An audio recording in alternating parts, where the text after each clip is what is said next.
Chapter 94. A round moon is hanging high in the sky.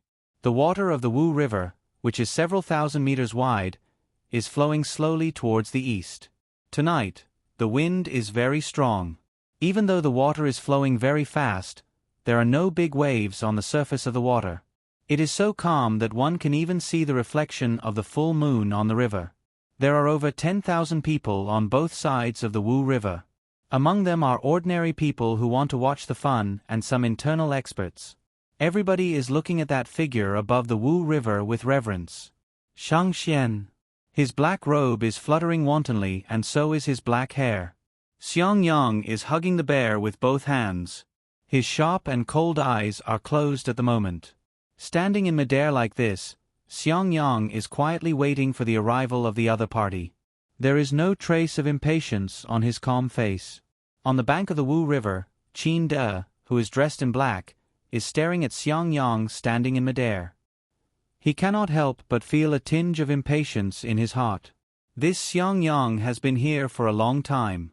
He's so calm and composed. I wonder how you will deal with this Xiang Yang this time. Qin De is a bit worried in his heart. He is worried about the upcoming big fight.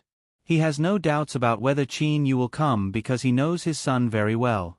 Qin De has changed his appearance so nobody can recognize him. Qin De. A voice suddenly rises in Qin De's mind. His face changes color, holy sense communication. Almost at the same time, Qin Yu sees the person who is talking to him through holy sense communication. He cannot help smiling. It is none other than Fenjiuzi. Brother Feng, you scared me. Qin De says smilingly through his holy sense. At the moment, Fenjiuzi has also slightly changed his appearance. He says to Qin De through his holy sense, Haha, who told you to leave the town of Xiong directly without telling me? You left not long ago so I immediately followed you but it took me until now to catch up with you. Qin De says with a smile while shaking his head. At first I was worried that you would go straight to Ba Chu County to fight that Xiang Yang so I ran as fast as I could. Now it looks like you is quite steady. At that time he didn't rush into a fight. Fenjiuzi swept his gaze around and looked at the bright moon in the sky. He said doubtfully, that Xiang Yang seems to have arrived very early. Why hasn't Xiao Yu appeared yet? It would be useful to come early and familiarize yourself with the surroundings. Besides, he shouldn't have anything to do right now. Not only were Qin De and Fenjiuzi somewhat anxious, the other spectators were also somewhat anxious. Time ticked by. 1 hour, 2 hours. Qin Yu and the eagle still hadn't shown up. The spectators on both sides of the Wu River had already started to talk noisily with each other. Obviously, they all felt anxious and uncomfortable waiting for the other party to show up. Suddenly, Xiang Yang's eyes abruptly opened, and 2 beams of light shot toward the west. At the same time, Xiang Yang's aura suddenly became fierce, rising like a wave, constantly crashing into a new peak. A fierce wind suddenly rose, sending sand and stones flying. The spectators on both sides of the Wu River retreated rapidly. Only a few experts were able to stay on the shore. Qin De, Fenjiuzi and the others also couldn't help slightly narrowing their eyes and looking up at the sky. Rumble. The water of the Wu River also began to roar, as if a flood dragon was rolling under the water. One wave after another rose and hit the shore with a deafening rumble. Xiang Yang, who was standing in the air above the Wu River, was not affected in the slightest. At the end of the full moon in the sky, 2 afterimages floated over. It's you, Qin De judged even faster than Fenjiuzi. Even though the waves were rolling, Qin De, who was on the shore, could still clearly see Qin Yu, who had a fierce aura, and that black eagle, who was flapping its wings, through the waves. Little Yu has come. That black eagle is very powerful. Just the flapping of its wings caused the Wu River to roar. Fenjiuzi was also shocked by Xiao Hei's power. Fenjiuzi simply didn't know that Xiao Hei could already cause a fierce wind before he underwent the 4 in 9 heavenly tribulation. Now Xiao Hei has already reached the middle stage of the Jindan so he is much more powerful than before. Those spectators on both sides of the Wu River immediately became excited. All of them stared at the figures in the air. The afterimages stopped and turned into a man and an eagle. Blackie closed its wings, and the monstrous waves of the entire Wu River emitted a rumbling sound before weakening. In merely a short moment, the entire Wu River had once again returned to its previous tranquility, without the slightest ripple. The cold wind continued to blow at night. The spectators on both sides of the Wu River all held their breaths. "You've finally come." There was a cold smile on Xiang Yang's face. Qin Yu and Xiao He stood in front of Xiang Yang, one man and one eagle.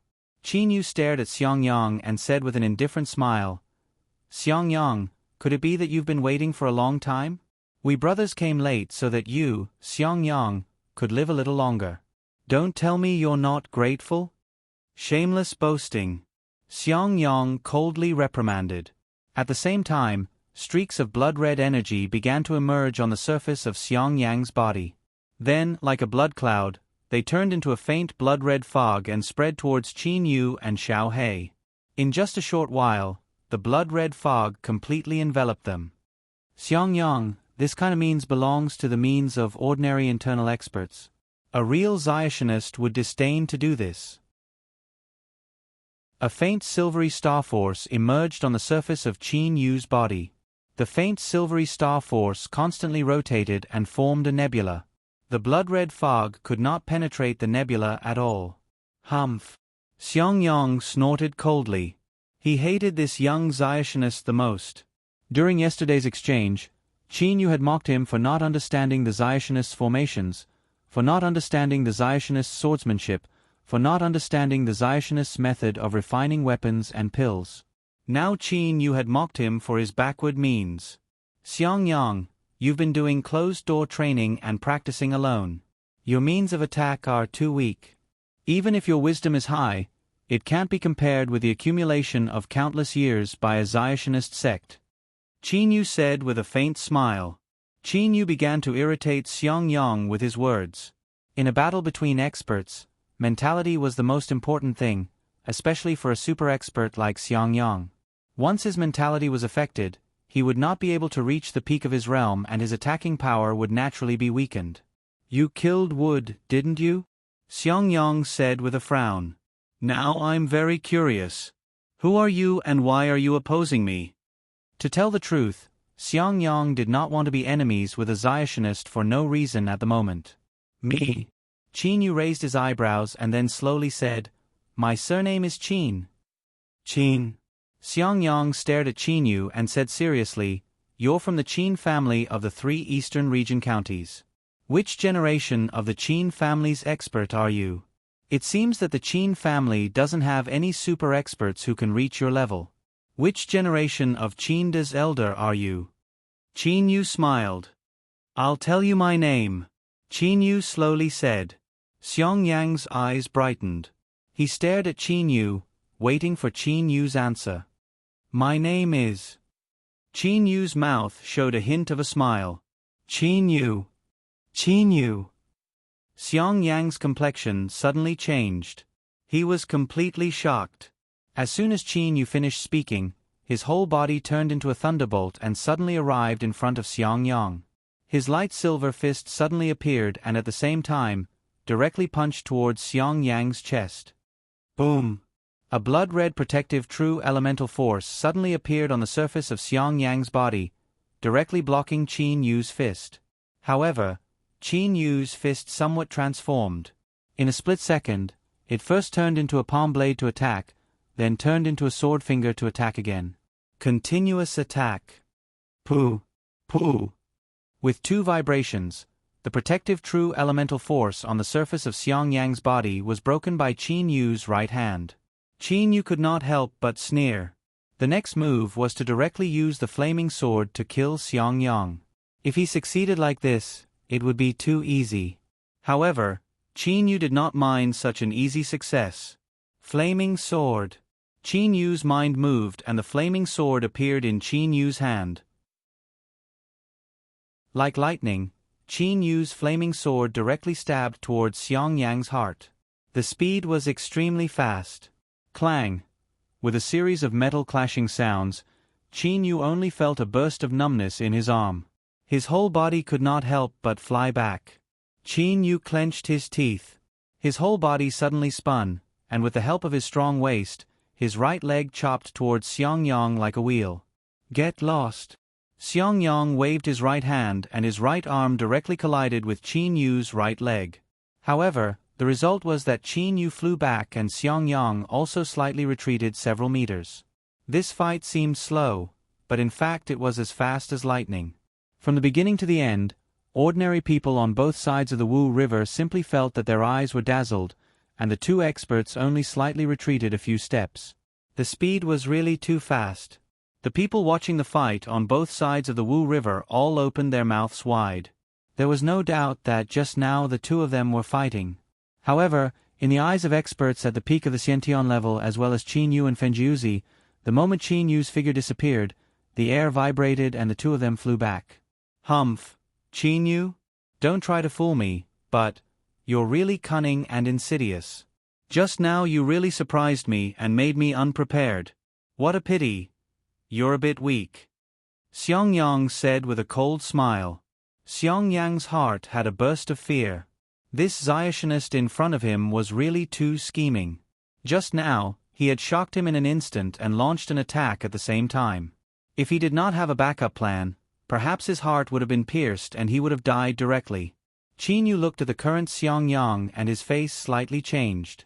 At this moment, a set of dark red armor appeared on Xiangyang's body. This set of armor not only protected the upper body, but also the thighs, arm guards and leg guards. Xiangyang's whole body was completely protected by this set of armor. Qin Yu could not help but be surprised. What do you think of my armor? This is a middle-grade holy weapon. I obtained this spirit stone more than 300 years ago when I was practicing all over the world. Then I learned wood's refining method and refined this set of armor. Xiangyang glanced at the armor on his body. His eyes were full of satisfaction. Qin Yu had a bad feeling in his heart. I didn't expect this old guy to have a middle-grade holy weapon armor. Alas, I was able to obtain the in-rock flaming iron. This Xiangyang is also a genius. It's only right for him to obtain a good spirit stone every 1,000 years. Qin Yu understood that people should not be too narcissistic. Other people's luck was not necessarily worse than his. Xiao Hei flapped his wings on the side. Big brother, it seems that we have to join forces. Xiao Hei said to Qin Yu through his holy sense. Hearing this, Qin Yu also nodded. With this armor protecting the body, it would be very difficult for Qin Yu to kill Xiangyang. In the hands of an early-stage Yuanying master, a middle-grade holy weapon's power was not weaker than his high-grade holy weapon. After all, his own strength was not as good as the opponent's. Xiangyang's strength is really good. Then we two brothers will join forces to attack. Qin Yu said with an indifferent smile. Xiangyang coldly rebuked. Brothers? A man and a beast actually call each other brothers. It seems that you are also a beast. Xiangyang also wanted to anger Qin Yu and affect his mentality. Qin Yu saw through this and was not affected. However, a high-pitched eagle cry sounded. Qin Yu was not angry, but Xiao Hei was. Whap! Xiao Hei's eyes lit up, and two bolts of lightning shot out from Xiao Hei's eyes and struck Xiangyang's body at high speed. Because the distance between the two was not too far, the speed of the lightning shot out from his eyes was truly frightening. Xiangyang was completely hit. You dare curse my big brother? You are courting death. Xiao Hei was furious. The eagle cry rang out unceasingly, and the entire eagle wing flashed with lightning. Then, one bolt of lightning after another bombarded Xiangyang's body. Xiao Hei was like a god of thunder, constantly sending out bolts of lightning. Beast! Xiangyang was furious. He could withstand the lightning, but after being bombarded like this, his entire body still felt numb. Xiangyang immediately wanted to charge towards Xiao Hei, but Xiao Hei's wings shook slightly, and he used the passing lightning 9 flashes. The black eagle flashed around Xiangyang, and its speed was too fast. Xiangyang was simply unable to catch up to the black eagle, but the black eagle continued to bombard Xiangyang with bolts of lightning. F*CK, You dare curse my big brother? I'll chop you to death, chop you to death. Xiao Hei's voice rang out unceasingly in Xiong Yang's mind. Xiong Yang could not help but go mad with anger. This black eagle was truly too hateful. At the same time, a streak of light shot over. Qin Yu's entire body transformed into a streak of light. He suddenly roared, and the nebula on the surface of his body and the nebula in his dantian began to shake rapidly. At the same time, the silver granules in the nebula in his dantian began to light up, and a violent power filled his entire body. Astral field. Qin Yu's entire body was like a flood dragon. He split into 6 people and simultaneously attacked Xiong Yang. Total annihilation. Along with a loud shout that resounds through the sky, a black flood dragon surged out from Xiong Yang's body and swept out in all directions like a storm. Every direction was attacked. Almost in an instant, Xiao Hei and the 6 Qin Yu phantoms were sent flying away with a bang. Qin Yu's 6 phantoms merged back into one. With a movement of his body, he stood in midair again. Xiao Hei also stopped beside Qin Yu. Both of them stared at Xiong Yang in disbelief. Xiong Yang was holding a black spear in his hand. He looked at Qin Yu and the eagle and said slowly, "The real attack of my Xiong clan's hegemon heaven-defying technique was not a flying sword attack, but a close-range spear attack. This spear was the peerless godly weapon of my royal father, the hegemon of Western Chu, who dominated the world, the hegemon spear." A blood stain flashed on the handle of the black spear. Chapter 95. Overlord Spear. A close-range spear attack. Formidable indeed. Qin Yu's eyes are ice-cold. He swallows the blood in his throat.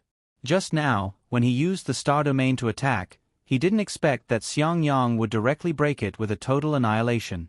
A Zionist using close-range attacks? This is indeed strange.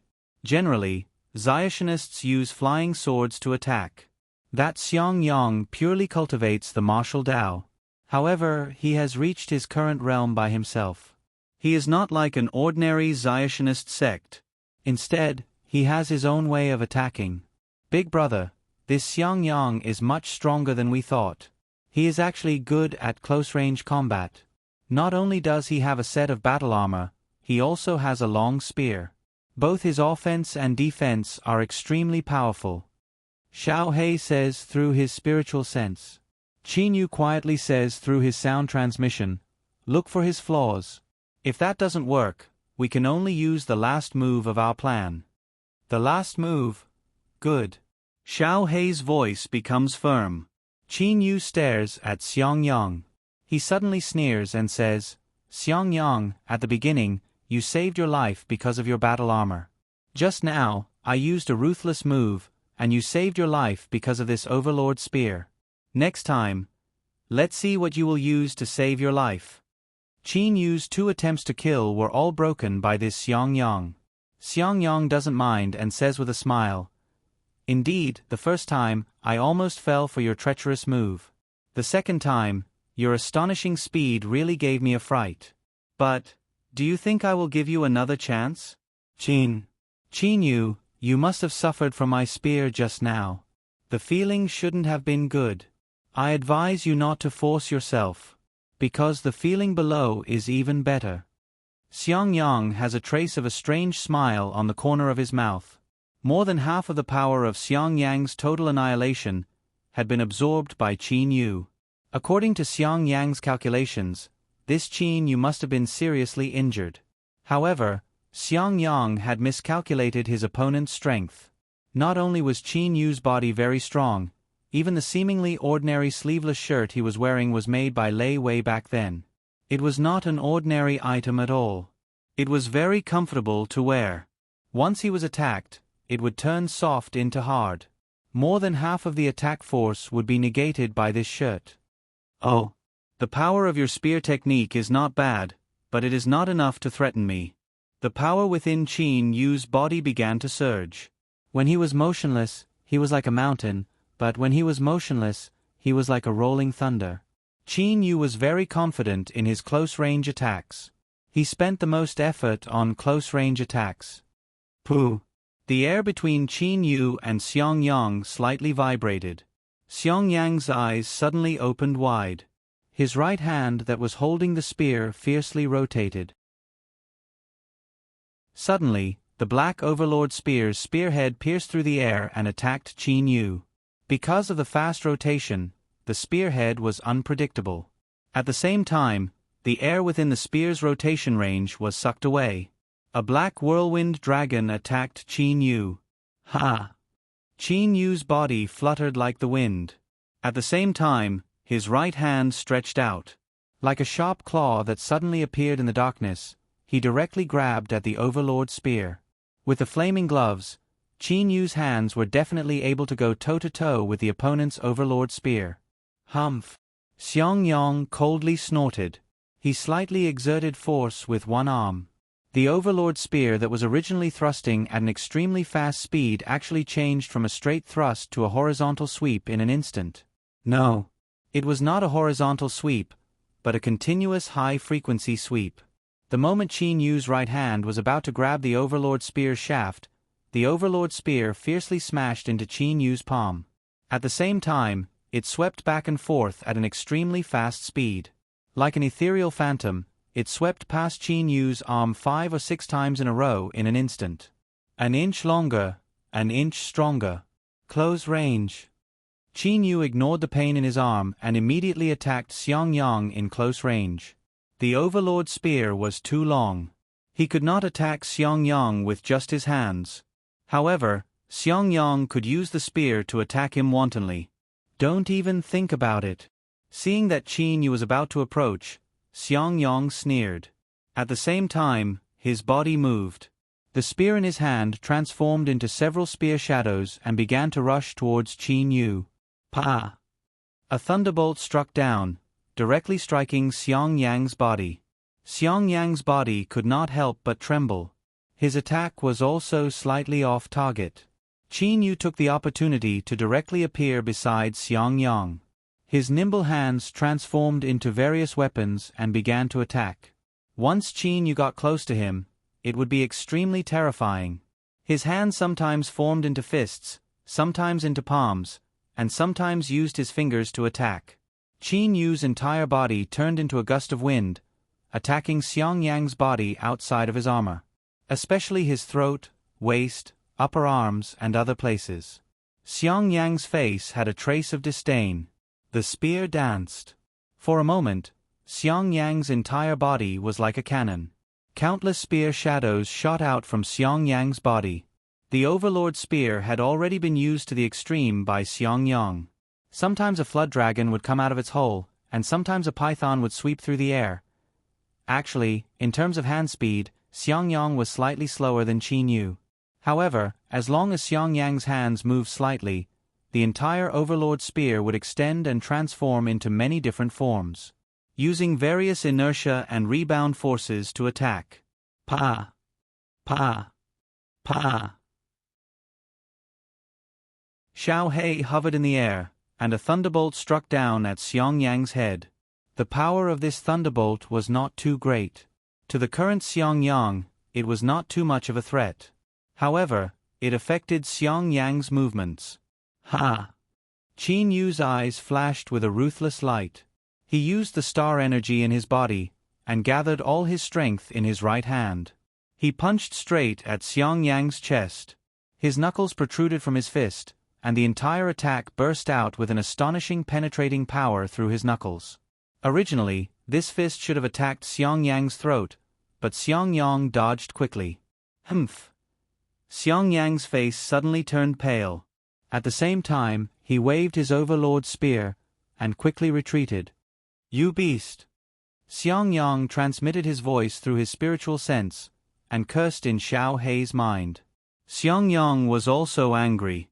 This black eagle was always as difficult to deal with as a ghost, and it continuously used lightning to attack him. However, in terms of speed and agility, he could not compare with this black eagle in the air. Just now, he could have blocked Qin Yu's punch with his spear, but he was slightly deflected by the black eagle's lightning strike. This attack contains stellar energy and Qin Yu's entire body's most powerful penetrating power. Even though it penetrates the armor, Xiangyang still feels his breathing become difficult for a while. His chest aches faintly. Blood even rushes directly into his mouth. Xiao He, well done. Qin Yu smiled at Xiao He, and then said to Xiangyang, Xiangyang, you're good at close combat, so you can deal with my attack. Good, then let me see how you deal with the flying sword attack. Qin Yu also figured it out. This Xiangyang was good at close combat, so what if he used the flying sword to attack from a distance? A dark golden dagger floated above Qin Yu's head. It was the flaming sword. The flaming sword was a flying sword when it left the body, and a dagger in the hand. With a thought from Qin Yu, the flaming sword immediately turned into a dark golden streamer and shot towards Xiangyang. Whoosh! Like a rainbow, the brilliance emitted by the flaming sword shocked the spectators below. Bang! Bang! This Xiangyang used the Conqueror's spear. He was definitely a grandmaster of grandmasters. In the hidden dragon continent, it was very difficult to find a spear master who could surpass Xiangyang. Xiangyang's spear was actually able to be used in both close and long-range battles. However, the Conqueror's spear couldn't be as flexible as the flying sword. Puff! The flying sword stabbed into Xiangyang's armor, but the blood-red energy on the armor surged and easily blocked it. It was not that Qin Yu didn't want to stab Xiangyang's vital parts with the flying sword, but once Xiangyang couldn't defend, he would focus on his throat and other vital parts. Pa! Another bolt of lightning struck down from above. Good, Black Eagle, you bastard, and Qin Yu, you bastard. Today I'll let you know the power of the Conqueror's double dragon spear. Xiangyang was really furious, and he clenched his fist. The Conqueror's spear unexpectedly rotated and then split into two. The long spear turned into two short spears. Xiangyang held a short spear in each hand. You scolded my big brother again. F***ck, you really don't learn from your mistakes. Hearing Xiangyang's words, Xiao He became furious again.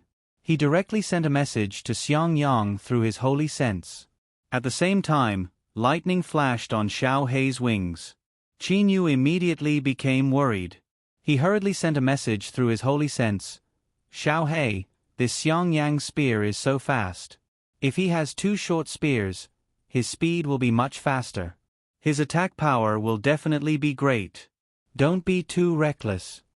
Xiao He simply ignored him. Big brother, don't worry about me. I'll let him know how powerful I am. Xiao He directly sent a message to Qin Yu. Big brother, you are the main attacker. Now it's my turn. You can use the flaming sword to sneak attack from the side. After Xiao He finished speaking, the lightning on his body became even more dazzling. Xiangyang, you old bastard, you deserve to be struck by lightning. Xiao He angrily scolded. With a shake of his wings, lightning suddenly fell on Xiangyang like rain. You bastard Black Eagle, I'll kill you first. Xiangyang could no longer tolerate this Black Eagle in front of him. Holding the two short spears desperately, he turned into a stream of light and rushed towards the Black Eagle. The Black Eagle shook his wings and his trajectory flashed extremely fast. Qin Yu's eyes brightened, and the flaming sword stabbed towards Xiangyang. Bang! Xiangyang's two short spears turned into a whirlwind and suddenly twisted Qin Yu's flaming sword.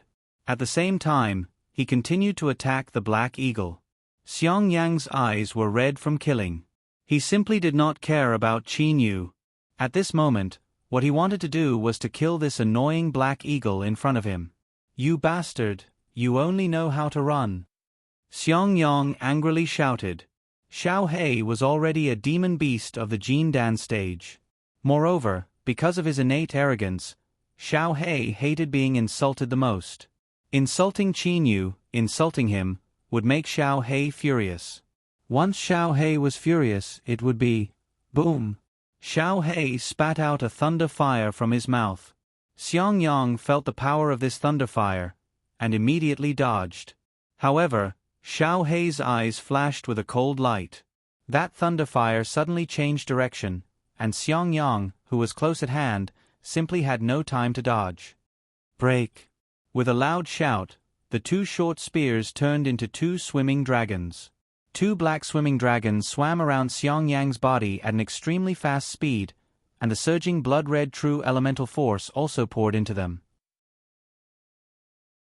The two short spears actually twisted the Thunderfire into pieces. Qin Yu's complexion changed. He knew that this Thunderfire was Xiao Hei's ultimate move, and it was unexpectedly twisted into pieces. This Xiang Yang's strength was really too strong. Big brother, look at my ultimate move. Xiao Hei's voice sounded in Qin Yu's mind through his spiritual sense. Qin Yu's complexion suddenly changed. He remembered the agreement he had with Xiao Hei.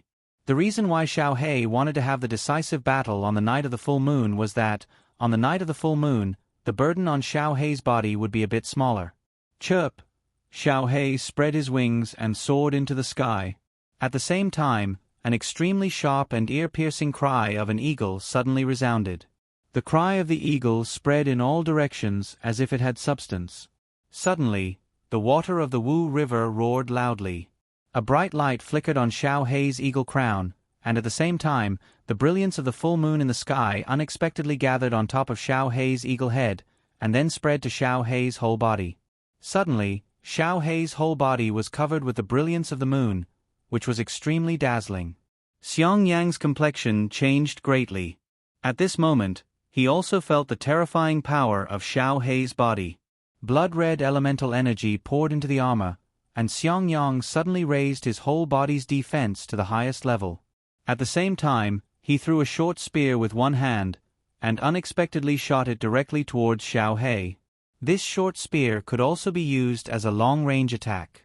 Pooh! The short spear was easily repelled by the brilliance of the moon. Xiao Hei spread out his wings, and very slowly, slightly flapped them. All the brilliance of the moon directly gathered at the edges of his wings, and then turned into two half-moon brilliances that attacked downwards. The two half-moon brilliances attacked Xiang Yang from two directions. Xiang Yang's body moved extremely fast, but even when he moved, the two half-moon brilliances still chased after him. There was no way to avoid them. Ah! Xiang Yang roared towards the sky, and the power in his whole body surged. Since he could not avoid them, he could only face them head-on. Pang! Yuanying's elemental energy in the early stages was really terrifying, but the two half-moon brilliances were very strange. They actually directly corroded Xiang Yang's blood-red elemental energy, but the half-moon brilliances also began to shrink. Even the half-moon brilliances began to corrode the armor. The originally perfect armor was actually corroded and broken by the half-moon brilliances. Xiang Yang, let's see if you still dare to curse me. Xiao Hei's voice rang out in Xiang Yang's mind. Xiang Yang was extremely angry. More than half of his armor had been destroyed. Of course, his heart ached, and he became even more angry. At the same time, an even more resounding eagle cry rang out, and a bolt of lightning shot out from Xiao Hei's mouth at an extremely fast speed. It directly attacked Xiang Yang. Lightning! Xiang Yang was very disdainful of Xiao Hei's lightning. That lightning could not hurt him at all. Suddenly, Xiang Yang's face changed greatly. He actually saw a sharp awl in the middle of the lightning. A sharp awl, with an aura that could pierce through everything. Xiao Hei's spiritual weapon had finally appeared. Even Qin Yu did not know about Xiao Hei's spiritual weapon.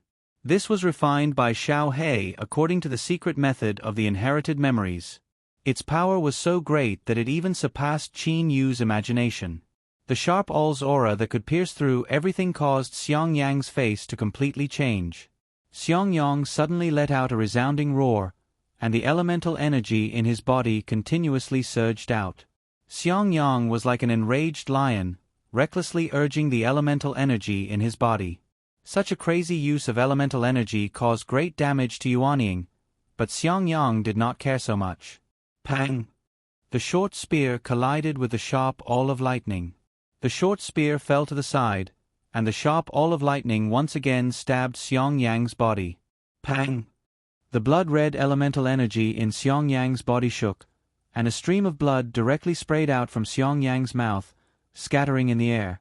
However, The sharp olive lightning was weakened by more than half because of the collision with the short spear. This attack only seriously injured Xiangyang. First, he was seriously injured by the two crescent-shaped lights, and then he was hit by the sharp olive lightning. At this moment, Xiangyang's strength was reduced by more than half. "Big brother, it's up to you." Xiao He had just shot out the sharp olive lightning, and he immediately sent a message to Qin Yu with his spiritual sense. The last move agreed upon by Xiao He and Qin Yu. The last fatal blow to Xiangyang was Qin Yu's move. It was the most powerful move, Qin Yu's desperate fatal blow. At this moment, Qin Yu's whole body was burning like a flame. Star Field, Lu Xing strike. The nebula in Qin Yu's dantian shook rapidly, and all the silver granules burned completely in an instant. The silver granules were decreasing at a visible speed. At the same time, the power of stars formed by the burning silver granules formed a huge nebula outside of Qin Yu's body. Whoosh! A huge nebula, with a diameter of tens of meters, appeared on the surface of Qin Yu's body. The surging power of stars in this nebula was more than 10 times stronger than the power of stars in Qin Yu's star field. This nebula even covered Xiangyang. Whoosh! Whoosh! Qin Yu's expression is cold and stern. He transforms into 9 blurs one after another. That huge nebula forms various vortexes. There are 9 blurs in a circular vortex in the outermost part of the nebula. All of them are holding the flaming sword in one hand. Each of the flaming swords contained the power of the stars and released a sword art. After releasing the star field, Qin Yu's speed was extremely fast. In fact, the 9 afterimages were 9 movements performed by Qin Yu. Because they were so fast, the 9 movements appeared almost at the same time. At the same time, 9 sword techniques were produced. 9 stars combine. After the 9 afterimages combined, Qin Yu's whole body was covered with several meters of starlight. It was so dazzling that it could be seen from hundreds of miles away. Qin Yu directly bombarded Xiangyang like Lu Xing.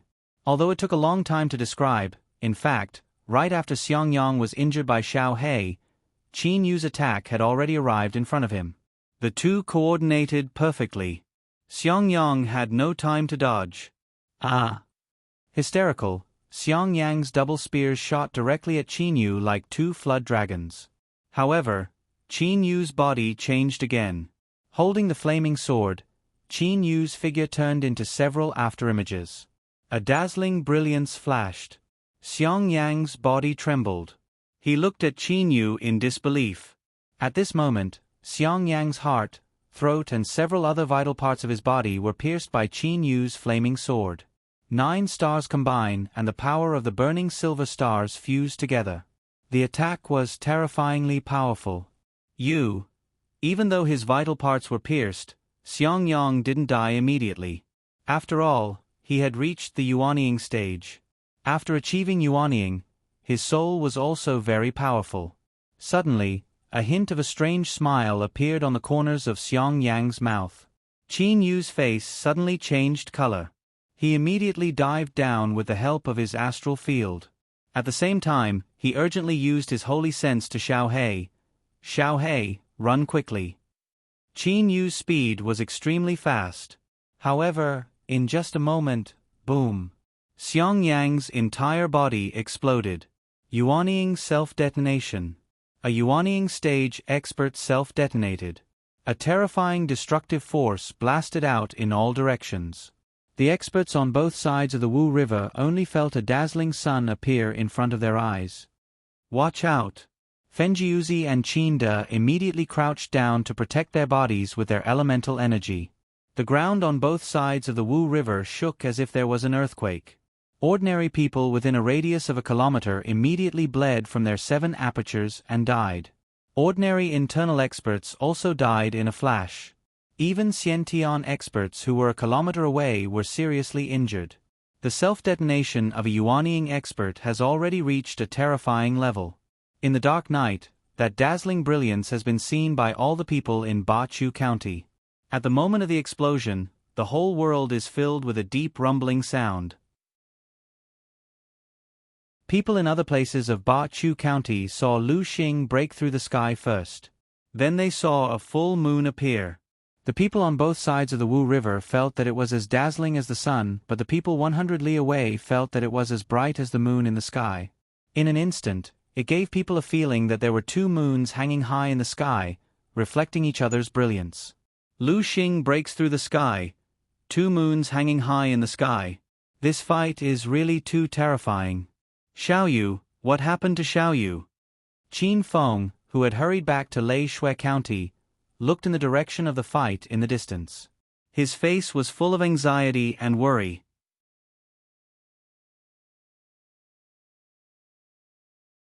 Chapter 96. Xiong Guang has been worried since the battle has not started. After all, this battle concerns the entire Xiong clan's celestial network, so he simply stands on top of the city gate of the capital and looks in the direction of the battle on the River Wu. As a Lu Xing flashes past, Xiong Guang's entire heart is in his throat. Lu Xing? Where did this Lu Xing come from? Xiong Guang becomes nervous. Xiong Guang simply does not know that this is the terrifying power of the stars formed by Qin Yu burning the silver granules, in other words, the silver stars, in his body's nebula. By using this unique skill, Qin Yu's foundation, the silver granules, are burned down a lot, but their power is also terrifyingly great. Immediately afterwards, a huge explosion occurs. A full moon, that is comparable to the full moon in the sky, is produced in the explosion. The power of a Yuanying stage expert self-explosion is really too great. Another moon. Xiong Guang's breathing becomes heavy. Standing on top of the city gate tower, he opens his eyes wide and looks in the direction of the battlefield. After a long time after the last explosion, everything quiets down. What actually happened?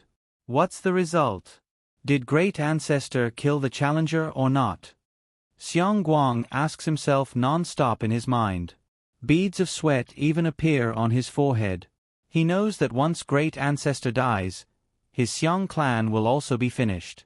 Xiong Guang suddenly turns around and takes a look at one side. He immediately asks, Yi Yan, let me ask you, what's actually happening on the River Wu at the moment? He also knows that the battle on the River Wu must be fierce, but he is unable to judge the result. Yi Yan feels bitter in his heart. He is not an immortal, so how can he judge? But with Xiong Guang staring at him like this, how can he dare to say that he does not know? Yi Yan immediately bows and says, Your Majesty, we're really very far away from the place where the battle took place, so I can't be sure about the details. But that Lu Xing, just now, should be a powerful attack of one of the Shangxian. The final moon should be a terrifying explosion caused by a Shangxian Yuanying stage expert, Jin Dan. Then who did the self-explosion? What's the result? Xiong Guang's eyes brighten and he asks hurriedly.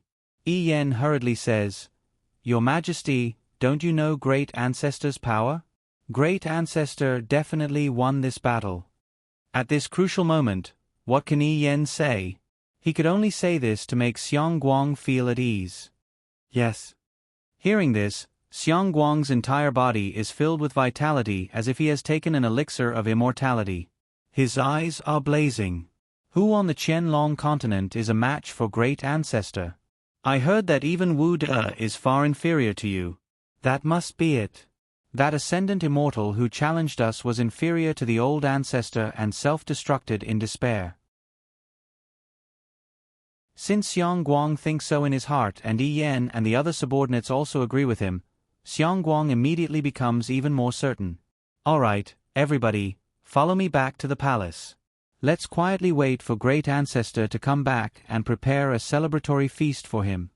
Xiong Guang is in a very good mood, so he immediately orders his several trusted subordinates around him. Then, he rushed back to the palace and began to prepare for the celebration banquet. The astonishing battle just now had already passed, and the water of the Wu River had calmed down. There was almost no change compared to before the battle. Only the embankments on both sides of the Wu River were in a mess. The terrifying explosion caused the trees to break and the grass to be blown away. Many mortals were directly shaken to the ground and died, bleeding from their 7 orifices. Pooh! Qin De spat out a piece of grass from his mouth and stood up abruptly. At the moment, Qinda's whole body is covered with dust and he looks like a beggar. On one side, Fenjiuzi also stood up. The power of the explosion just now was really too great. Qinda has no time to remove the dust from his body and hastily looks ahead. In front of him, the water of the Wu River, which is several thousand meters wide, is flowing rapidly towards the east. There is simply not the slightest trace of a person on the river. Where's you, Qinda becomes worried. He also spreads out his holy sense. However, as he has just reached the early Jindan stage, his holy sense can only reach a range of 1,000 meters. Within this range of 1,000 meters, he simply cannot find Qin Yu's aura. Qinda suddenly shouts loudly. His voice resounds in the sky above the Wu River. Your Highness, don't worry. Fenjiuzi hurriedly says to Qinda. The range of my holy sense is much larger. Let me check carefully. Hearing this, Qinda immediately holds his breath and calms himself down. He looks at Fenjiuzi expectantly. Fenjiuzi's holy sense spreads out in all directions. After a long time, Fenjiuzi also looks at Qinda helplessly and says, Your Highness, I didn't find anything. Qinda's face slightly changes color. Then he recalls the scene of the explosion just now. His eyes brighten as he says, Brother Feng, I remember that you was rushing towards the Wu River when the explosion happened. Right now he should be at the bottom of the Wu River. Fenjiuzi says with a shake of his head, How deep can this Wu River be? Our holy sense has already reached the bottom of the river with a range of more than 1,000 meters.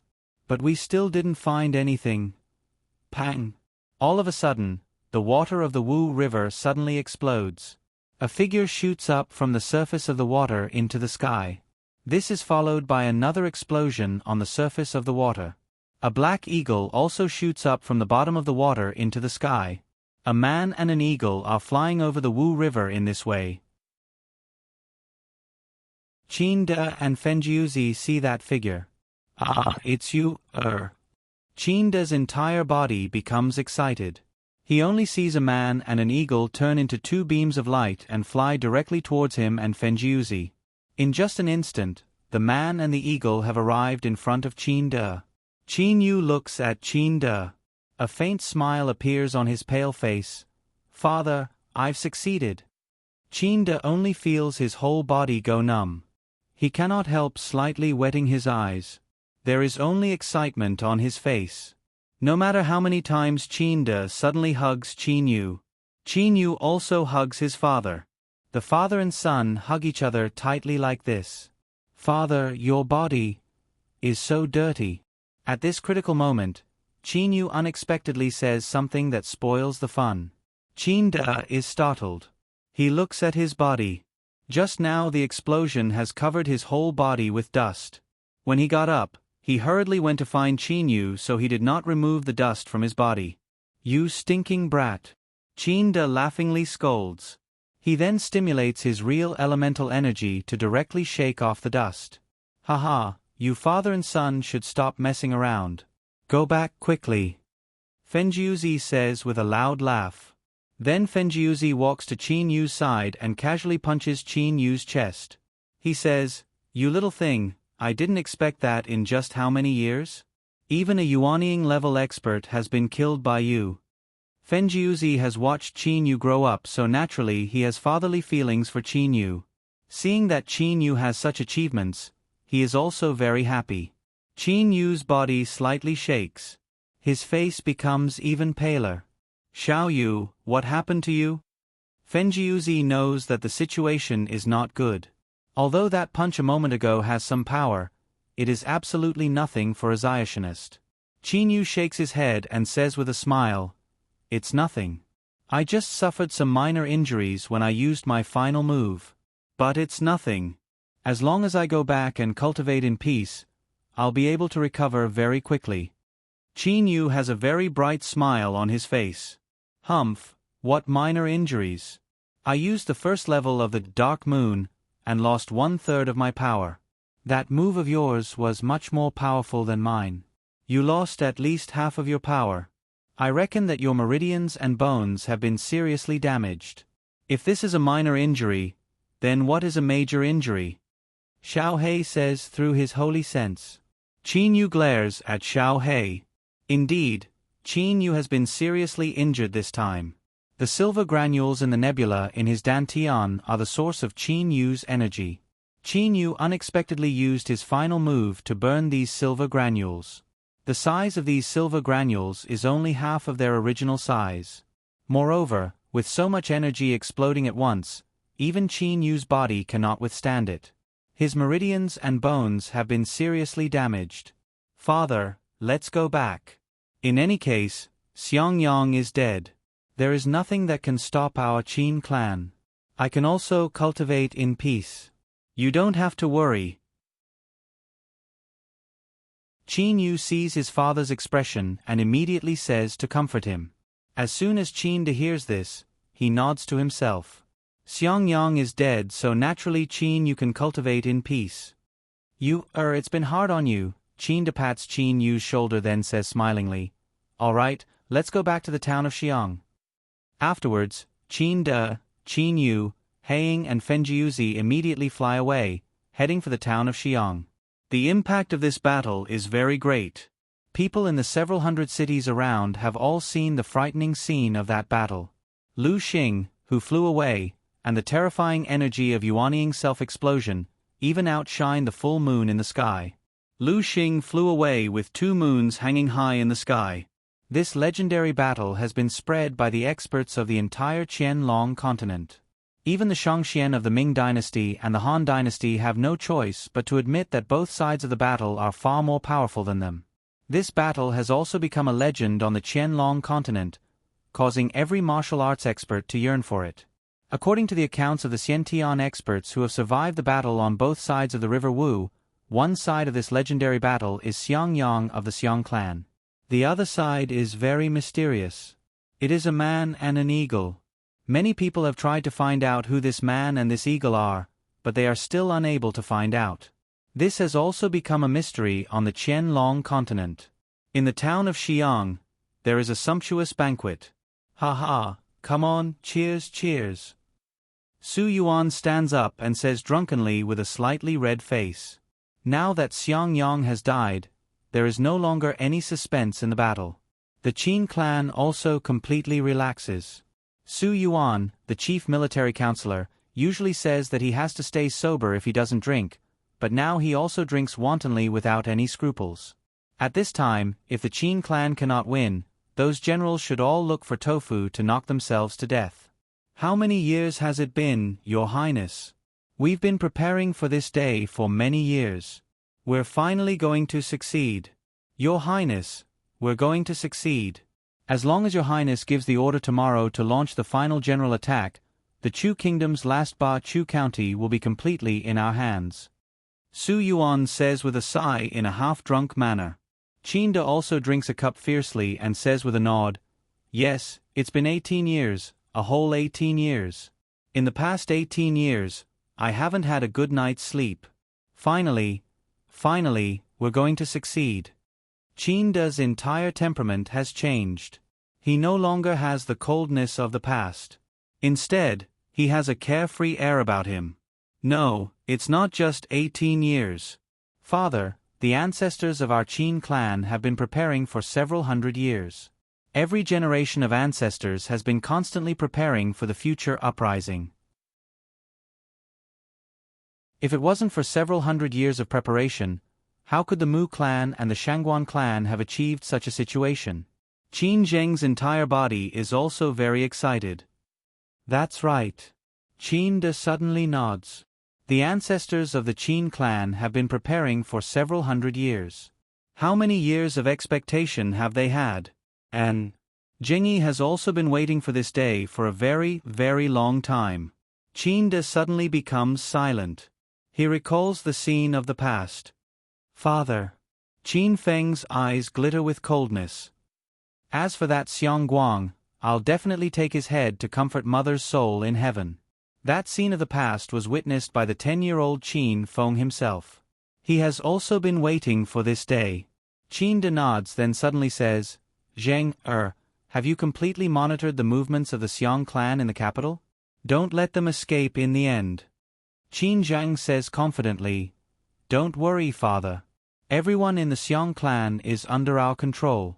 Even that Emperor Xiong Guang won't be able to escape from the imperial palace in the capital." By now, the secret troops of the Qin clan have been completely under Qin Zheng's control. Qin De nods, then looks at Qin Yu on one side. At the moment, Qin Yu is picking up a roast duck with his chopsticks and throwing it to Xiao He. Qin De looks smilingly at his third son. For the moment, he only smiles without saying anything. "Father." Seeing that Qin De is only smiling at him, Qin Yu cannot help but feel somewhat at a loss. Qin De's smile contains a father's extreme satisfaction with his son. That is a gratified smile. Having a son like this, Qin De also knows how to feel proud in this life. The next day, Qin De stands in armor outside the west gate of Xiong town, looking to the west. Behind him, Qin Zhang, Qin Feng, Qin Yu, Su Yuan and the others are all standing. There is also a group of elite soldiers guarding the core of the Qin clan. Several hundred years of preparation, success in one day. Qin De's eyes glitter. The west is their target this time, Ba Chu County. Suddenly, he shouts to the messenger behind him, "Pass on my order. The troops of Lei Shui County, Shangke County and Zhenyang County are to besiege Ba Chu County with all their strength. Within half a month, I want the entire Ba Chu County to be pacified." "Yes." Several messengers receive the order at once. They then ride their birds and fly away directly to carry out the order. Lei Shui County, Shangke County and Zhenyang County each have several 100,000 troops. Following the military order, over 1.6 million troops directly charge into Ba Chu County. Seeing that the situation is not good, many of the Xiong clan's generals have surrendered early. Internally, the Qin clan spies have been bribed with a lot of money. Externally, the army is threatening them. The last county of the Xiong clan is simply too weak to withstand a single blow. It is swept away by the Qin clan's army as easily as crushing dry weeds and smashing rotten wood. This is not a siege at all. It is simply a race. The cavalrymen hurry on their way. After occupying a city, they arrange for some troops to be stationed there while the other troops continue to attack and hurry on their way. Even though they assign troops to be stationed in cities along the way, in the end, there are still more than 1 million troops in the 3 routes. Such troops converge outside the capital.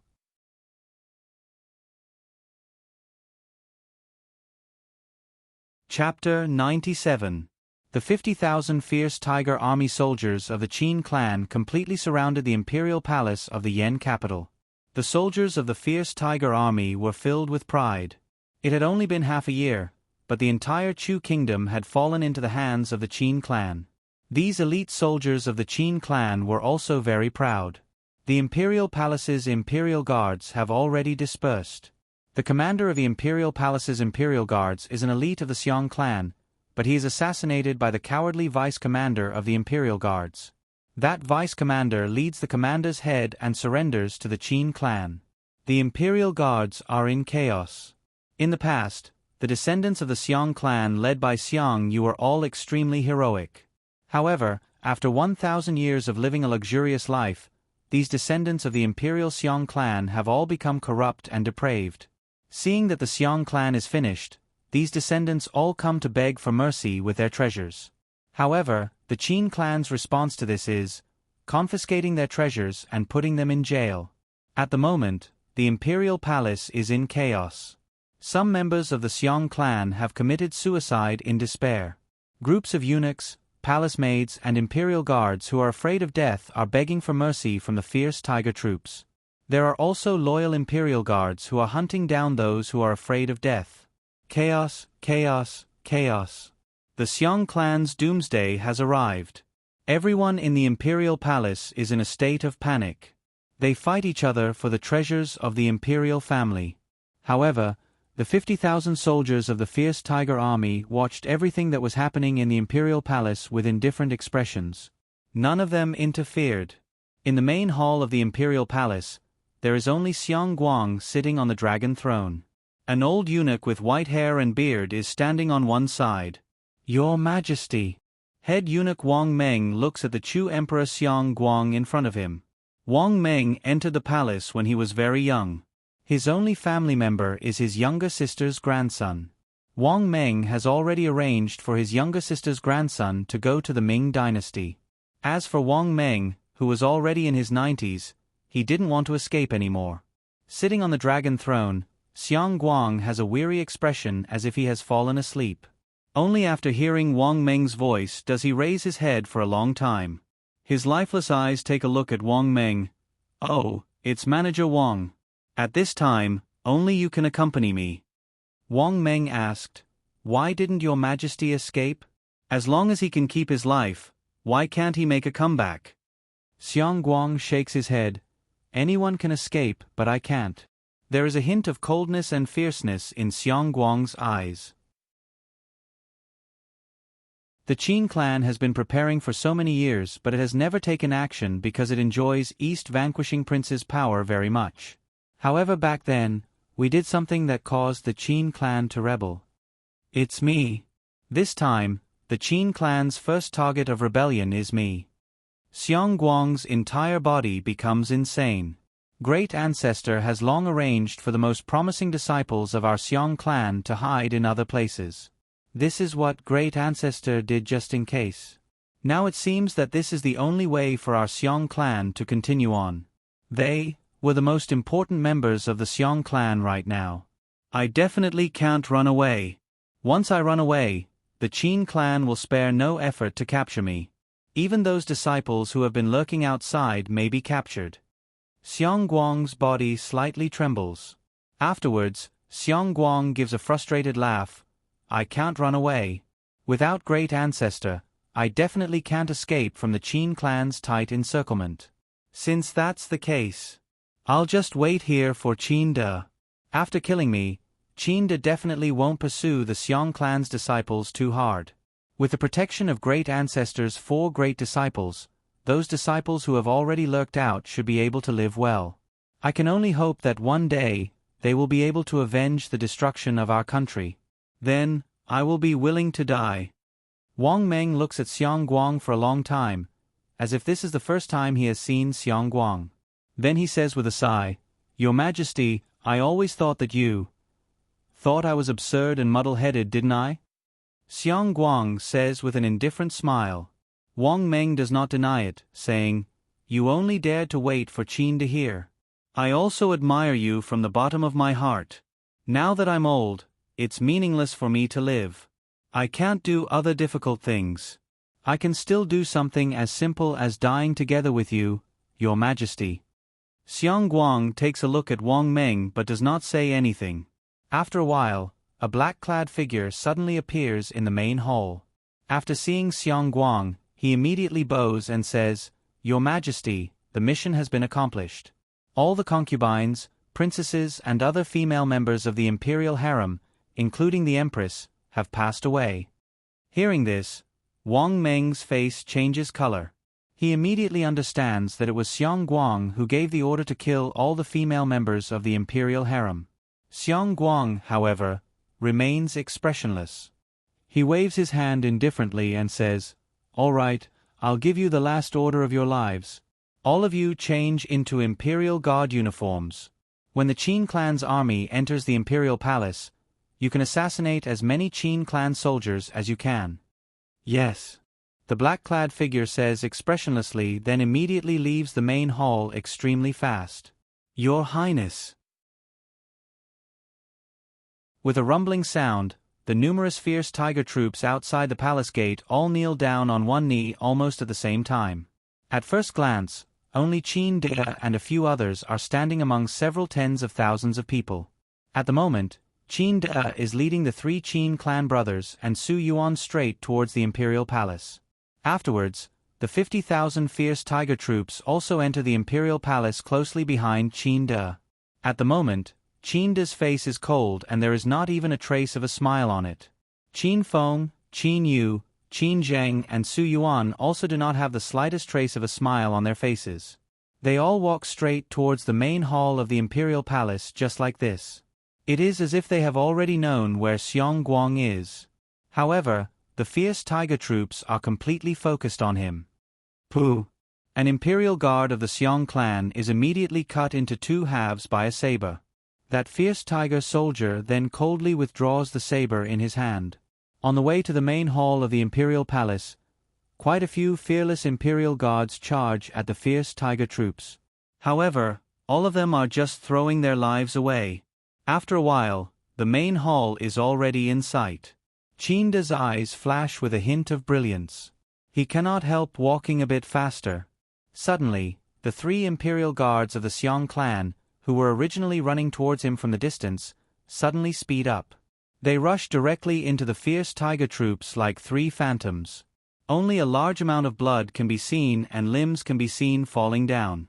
In just a moment, 6 or 7 fierce tiger soldiers have been killed. Humph! Suddenly, a cold snort rises. 3 sharp whistling sounds are heard. Afterwards, the 3 phantoms directly fall down on the ground and cannot get up. There is a hole in their foreheads caused by stones. One of them is none other than the black-clad man who met Xiong Guang in the main hall. Qinda turns around and takes a look at the 3 corpses without saying a word. He then walks straight to the entrance of the main hall. Qinda is outside the main hall while Xiong Guang is inside. The two of them look at each other. Looking at Xiong Guang, Qinda walks straight into the main hall step by step. Qin Feng, Qin Yu, Qin Zheng and Su Yuan also follow him closely into the main hall. Qinda is below the main hall while Xiong Guang is above the main hall. Even though Qinda slightly raises his head to look at Xiong Guang, there is a hint of disdain in his eyes. "You've come." A faint smile appears on the corners of Xiong Guang's mouth. Qinda says coldly, "Yes, I've come. Even now, you're still pretending that you're not afraid of death. Xiong Guang, I know you didn't leave because you wanted to protect those elite members of the Xiong clan. Don't you think I'm right?" Xiong Guang slightly narrows his eyes, then says with an indifferent smile, "If I say you're wrong, do you believe me?" At this moment, you're still calling yourself I? Qinda's eyes are full of disdain, but Xiong Guang simply does not care. "I am I, Qinda. Have you come to kill me? If you want to kill me, then kill me. Don't waste my time here. I'm also tired." Qinda takes a careful look at Xiong Guang. You can call yourself I, but I didn't expect you to not be afraid of death. Do you think I'll call myself that just because you told me to? Qinda, you'll never be able to order me around in this lifetime. Even if I die, you won't be able to threaten me." Xiong Guang instead starts to call himself I. At this moment, he is singing a different tune from Qinda. "Oh, I remember that some elite members of the Xiong clan." Qinda wants to see Xiong Guang panic. However, Xiong Guang does not care about this at all. "Qinda, I can tell you clearly that those elite members of the Xiong clan have already gone into hiding. You have nothing to do with me. How you deal with them has nothing to do with me." Qinda's face darkens. Xiong Guang continues to say smilingly, "Let me tell you something. You can't even control my life or death because—" Although Xiong Guang is laughing, his face quickly turns purple. Afterwards, 2 streams of purple-black blood flow out from his nostrils and mouth. "Even if I die, I'll commit suicide. Don't even think about controlling." Before he can finish speaking, Xiong Guang has already died. However, there is only a cold smile on his face. On one side, Wang Meng also gives a faint smile. He takes out a porcelain bottle from his bosom and pours the liquid in it into his mouth in one gulp. "Your Majesty, I've come with you." Wang Meng also bleeds from his 7 apertures. Afterwards, he also collapses on the ground and dies. Qinda looks at the dead Xiong Guang with a very complicated expression. For the moment, outsiders simply cannot imagine what he is thinking in his mind. Is he happy for Xiong Guang's death, or is he regretting that he cannot personally torture Xiong Guang? Didn't Xiong Guang wait for father here to protect those elite members of the Xiong clan who have been hiding for a long time? Qin Feng looks at Xiong Guang's corpse, his eyes full of coldness. Qinda says with a shake of his head, "Feng, you're wrong. The person who knows a person's character best is his enemy. Xiong Guang is cold-blooded and could even kill his wife and daughter. Why would he care about the other members of the Xiong clan? Then why did he wait for us here instead of running away earlier? Qin Feng asks. Qin Zhang, however, says coldly, "Big brother, you can guess from Xiong Guang's last sentence that he knows we're determined to capture him and he simply can't run away. He might as well flaunt his prowess in front of father here and then commit suicide." Qin Zhang sees very clearly that Xiong Guang indeed wants Qin De to understand that his life or death is not something Qin De can control. Even if he dies, he will commit suicide. Qin Yu says with an indifferent smile, "Xiong Guang is extremely stupid. Don't tell me father doesn't control his life or death. If father's army hadn't pressed him, how could he have committed suicide in such a situation? In such a situation, how could he commit suicide?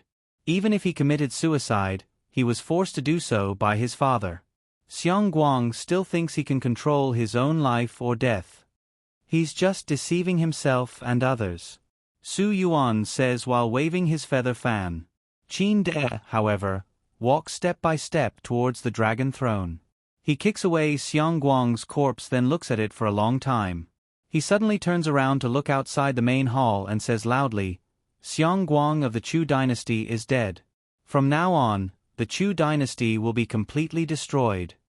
After several hundred years of preparation and 18 years of careful preparation by Qin De, the Qin clan has made its fortune in the 3 eastern region counties, controls the 2 northern region counties and leads the 3 southern region counties. Afterwards, it attacks with a sweeping momentum. At the crucial moment, the ancestor of the Xiong clan, Xiong Yang, appears. However, in the legendary Battle of the Double Moons, Qin Yu and Xiao He join hands and kill the actual first emperor of the Xiong clan, Xiong Yang. Afterwards, Qin De gives an order and the Xiong clan's last county, Ba Chu County, is also controlled by the Qin clan. Since then, the Xiong clan has been destroyed and the Chu dynasty has been destroyed. In the following month, the entire 12 counties of the Chu dynasty have been reorganized. All of the remaining members of the Xiong clan have been captured and killed. The Qin clan's latent power among the common people has also played an enormous role in capturing the remaining members of the Xiong clan. The Han dynasty and the Ming dynasty originally wanted to take advantage of this opportunity to gain some benefits. However, in this civil war, the Chu dynasty's real military power has been almost unaffected. On the contrary, the originally divided 4 big powers have completely gathered together this time. The 2 northern region counties of the Shangguan clan are completely under the Qin clan's control. The Mu clan is willing to give up the 3 southern region counties. Compared to the Xiong clan of the past, the Qin clan now really controls the 12 counties. As for why the Mu clan rebelled and why it gave up the 3 southern region counties so easily, the real reason is that the Mu clan of the 3 southern region counties is simply a branch of the Qin clan in the past. The Mu clan has always been in hiding and is even loyal to the Xiong clan. For several hundred years, the Mu clan has always followed the Xiong clan closely. Even Xiong Yang thinks that the Mu clan is really loyal to the Xiong clan. The secret that the Mu clan is a branch of the Qin clan is only known by the clan heads and elders of each generation of the Mu clan and the Qin clan. In the princely mansion of Yen City, Qin Yu is practicing peacefully to recover the cultivation level he lost in the battle against Xiong Yang. At the same time, he is discussing Xiuzhen issues with Fenjiuzi and Qin De. As for Qin Yu's injuries, they have already been healed by Lu Xing's tears. In the princely mansion, Qin Yu, Qin Feng, Qin Zheng, Qin De and Fenjiuzi are sitting around a stone table. At the moment, there are 3 secret manuals on the table. They are none other than the 3 Xiuzhen secret manuals left behind by Qin Yu in the past. Xiao Yu, your Uncle Feng and I have already read these 3 secret manuals of yours. Your Uncle Feng said that each of these 3 secret manuals is a top-level secret manual in the Xiuzhen world. Now he's even abandoned his previous Xiuzhen methods and is using the Xiuzhen methods in these manuals. Qin De says smilingly. Fenjiuzi also says with a sigh, Xiao Yu, even if these are the Xiuzhen secret manuals passed down in my school, I only know the secrets up to the Yuanying stage. Moreover, they are obviously inferior to these secret manuals. Such profound and mysterious Shojin methods are probably even more formidable than my school's signature manuals. Qin Yu, however, does not say anything. Instead, he stretches out a hand. 5 middle-grade holy short knives and a black spear float above his palm.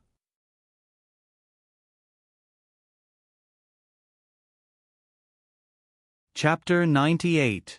The 5 short sabers and the black spear are floating in the air just like that. Father, I'll give these 5 short sabers and the spear to you. Qin Yu says smilingly. This is... Qin Yu says with a hint of ecstasy on his face. Weren't these 5 short sabers taken by Wu Xing last time? He completely understands.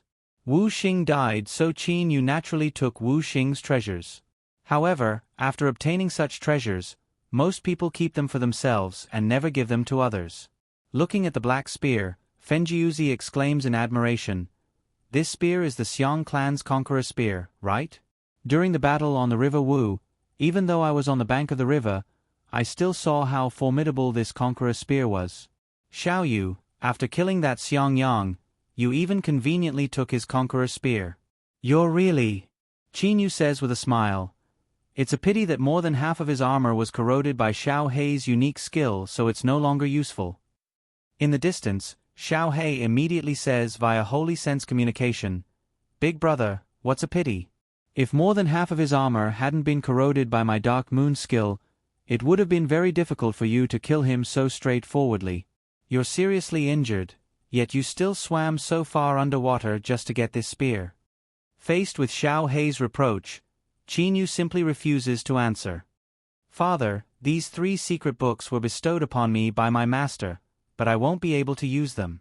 I can guarantee that these 3 secret books are definitely top-notch cultivation techniques in the Shojin world. But for a Ziotionist, Shojin techniques are only a bridge. The real path still needs to be walked step by step. With these secret books, Uncle Feng and Father still need to work hard on your own. These secret books can't be considered very useful." Qin Yu says smilingly. Fenjiuzi says with a shake of his head, "Xiao Yu, don't be so modest. These Shojin secret books also have all kinds of matching offensive techniques. With top-notch techniques, even if we're one level lower than the opponent, we can still rely on formidable and profound offensive techniques to fight the opponent. Fighting between Ziationists is a contest of fighting power. Battle prowess was determined by spiritual weapons, spiritual pills, cultivation, and various attacking methods. In other words, a battle between cultivators depended on their spiritual weapons, spiritual pills, their own cultivation, and some special attacking methods. Just like Qin Yu and Xiao Hei. In the end, Qin Yu used the Astral Domain, Lu Xing Strike. Xiao Hei also used the first move of the Dark Moon, which was even more powerful than the Thunderfire. That was how he managed to kill Xiong Yang, who was much stronger than him. Attacking methods and spiritual weapons were equally important. "Father, I still have 10 holy pills here. Vermilion jade pills. For Ziationists, their healing effect is very good." Qin Yu takes out a jade bottle from his spatial ring. There are 10 vermilion jade pills in it. Green vermilion pills were a panacea for healing injuries. Generally, it would be very difficult for cultivators to recover from internal injuries. However, eating a green vermilion pill would allow them to recover very quickly. Qin Yu had Lu Xing's tear, so these green vermilion pills were dispensable. However, Qin Yu only took out more than half of the green vermilion pills left behind by Lei Wei. He kept the remaining 3 pills in another bottle. This was what he prepared for Xiao Hei. "Green vermilion pills, you said, green vermilion pills." Fenjiuzi suddenly opened his eyes wide. Qin Yu, however, is startled. This Fenjiuzi is really too shocked. Yes, it's green vermilion pills. Uncle Feng, is there something wrong?" Qin Yu asked doubtfully. Fenjiuzi stared at the jade bottle and said in shock, "Green vermilion pills, and there are 10 green vermilion pills. Xiao Yu, who is your master? These green vermilion pills are high-grade spiritual pills. Even 1 pill is very precious. You actually have 10 of them. High-grade spiritual pills?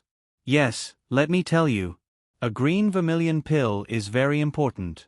Once a cultivator's elemental energy is depleted, it can be replenished through cultivation. However, once the internal organs are damaged, it is very difficult to recover. Fenjiuzi sighed, the internal organs are very fragile.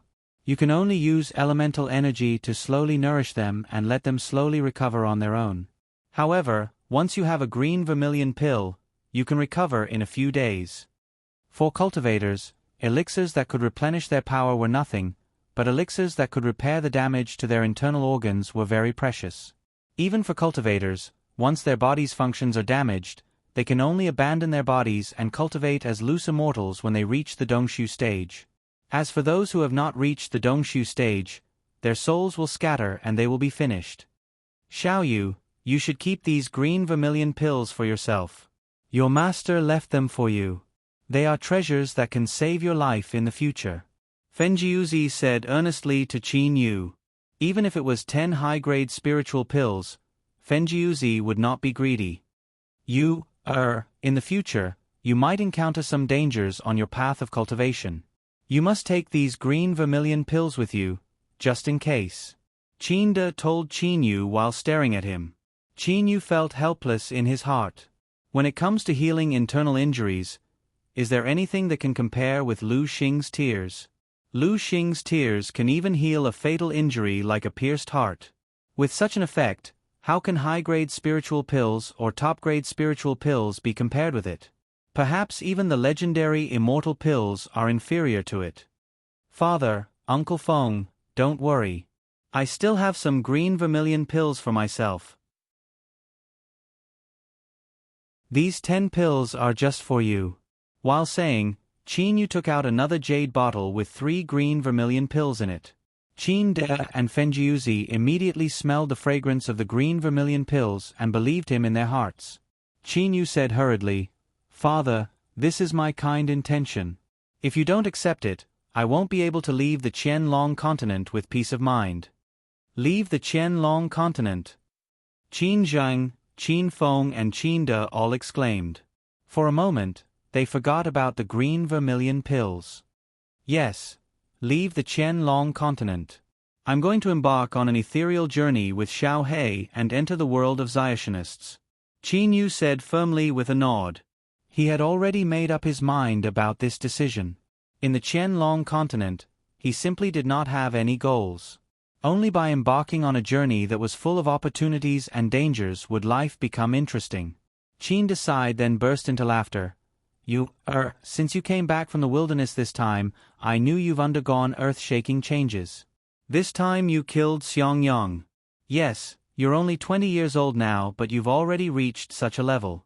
Brother Feng, with Er's achievements, I reckon he can be considered a genius in the Xiationist world. Fenjiuzi nodded and exclaimed, he's more than just a genius. He's a rare talent that only appears once in 10,000 years. Qin De said with a nod, yes, reaching such a level at the age of 20, the Qianlong continent is no longer a challenge. I should have thought that you shouldn't be bound to a small place like the Qianlong continent. Father supports you. People should live for themselves and fight vigorously for their goals. Haha, maybe after several thousand years, our Qin clan will also have an immortal who can ascend. Don't you think so, Qin De looked at Qin Yu and said smilingly. Qin Yu said with a nod, yes, father. Fenjiuzi, however, said with a smile, you father and son are really arrogant. Do you think it's so easy to ascend? My sect has existed for who knows how many millions of years. In history, only 2 seniors have ever ascended. Moreover, these 2 seniors ascended millions of years ago. Qin De said, Brother Feng, what you said is wrong. Have you ever seen someone like you, reaching such a level at the age of 20? Fenjiuzi was startled. Then he shook his head. No. That's right. has already created such a miracle. Isn't it just ascension? I have 100% confidence in my son. Qin De looked at Qin Yu. His eyes were full of fatherly love. Qin Yu also nodded firmly and said, I'm also very confident. Fenjiuzi couldn't help but smile bitterly and say helplessly, "You father and son, all right, you can slowly be narcissistic." In the following period of time, Qin Yu, Qin Zheng, and Qin Feng often chatted together. Qin Zheng and Qin Feng both knew that Qin Yu would leave after ascending the throne. Therefore, they took the opportunity to have a good chat with Qin Yu. Qin Yu usually cultivated in peace or chatted with his family members. He spent the last period of time in the Hidden Dragon continent. Fenjiuzi's residence. "Uncle Feng, this is?"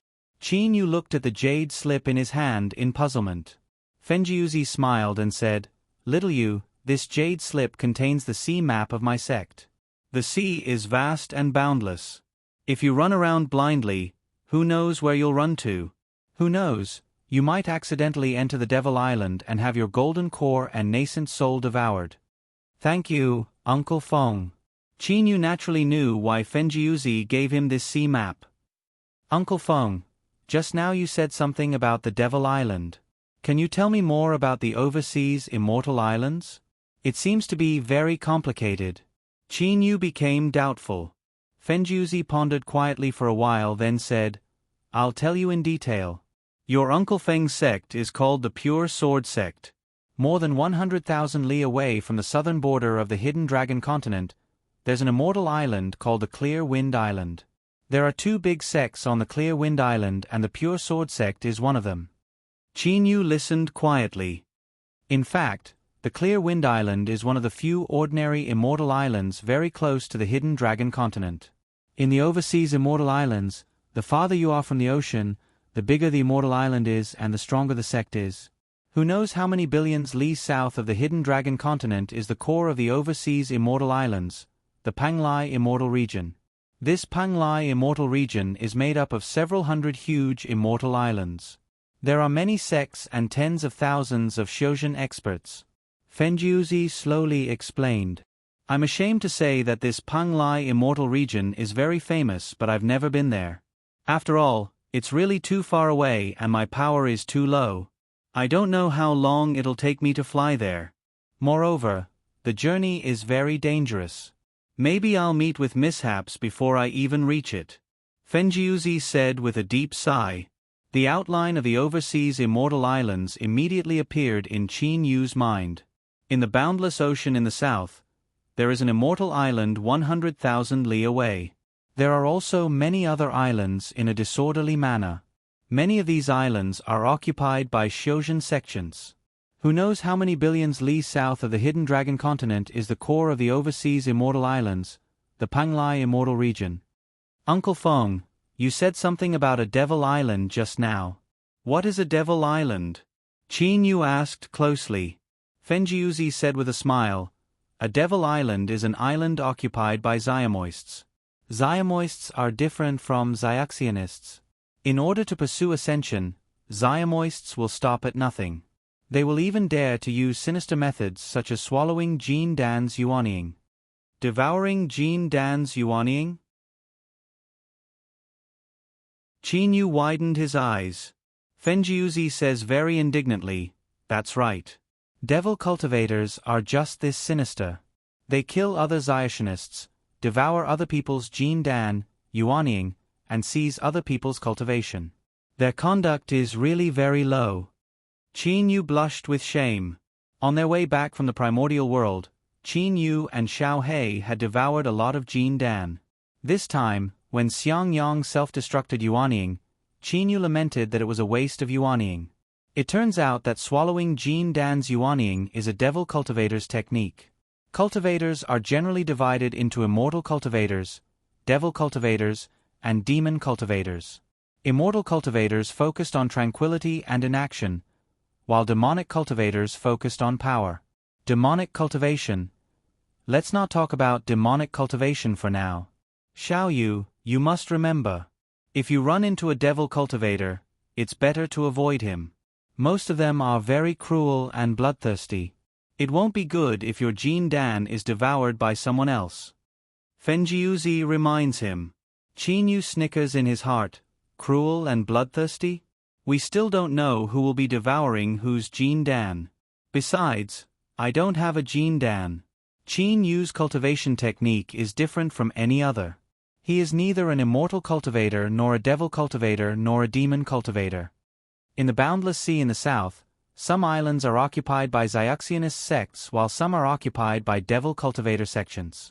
Not far from the Panglai immortal region, there is even the core of a devil island formed by more than 100 islands, the Purple Flame Devilish Dungeon. The Purple Flame Devilish Dungeon is as famous as the Panglai immortal region, so the competition between them is also very fierce. Fenjiuzi explains. Qin Yu understands clearly. Xiaoyu, let me tell you something. In the boundless sea, the most powerful forces are neither Xiaxionists nor Xiamoists. It's neither the Panglai immortal region nor the Purple Flame Devilish Dungeon. Fenjiuzi's expression becomes solemn. Qin Yu is startled.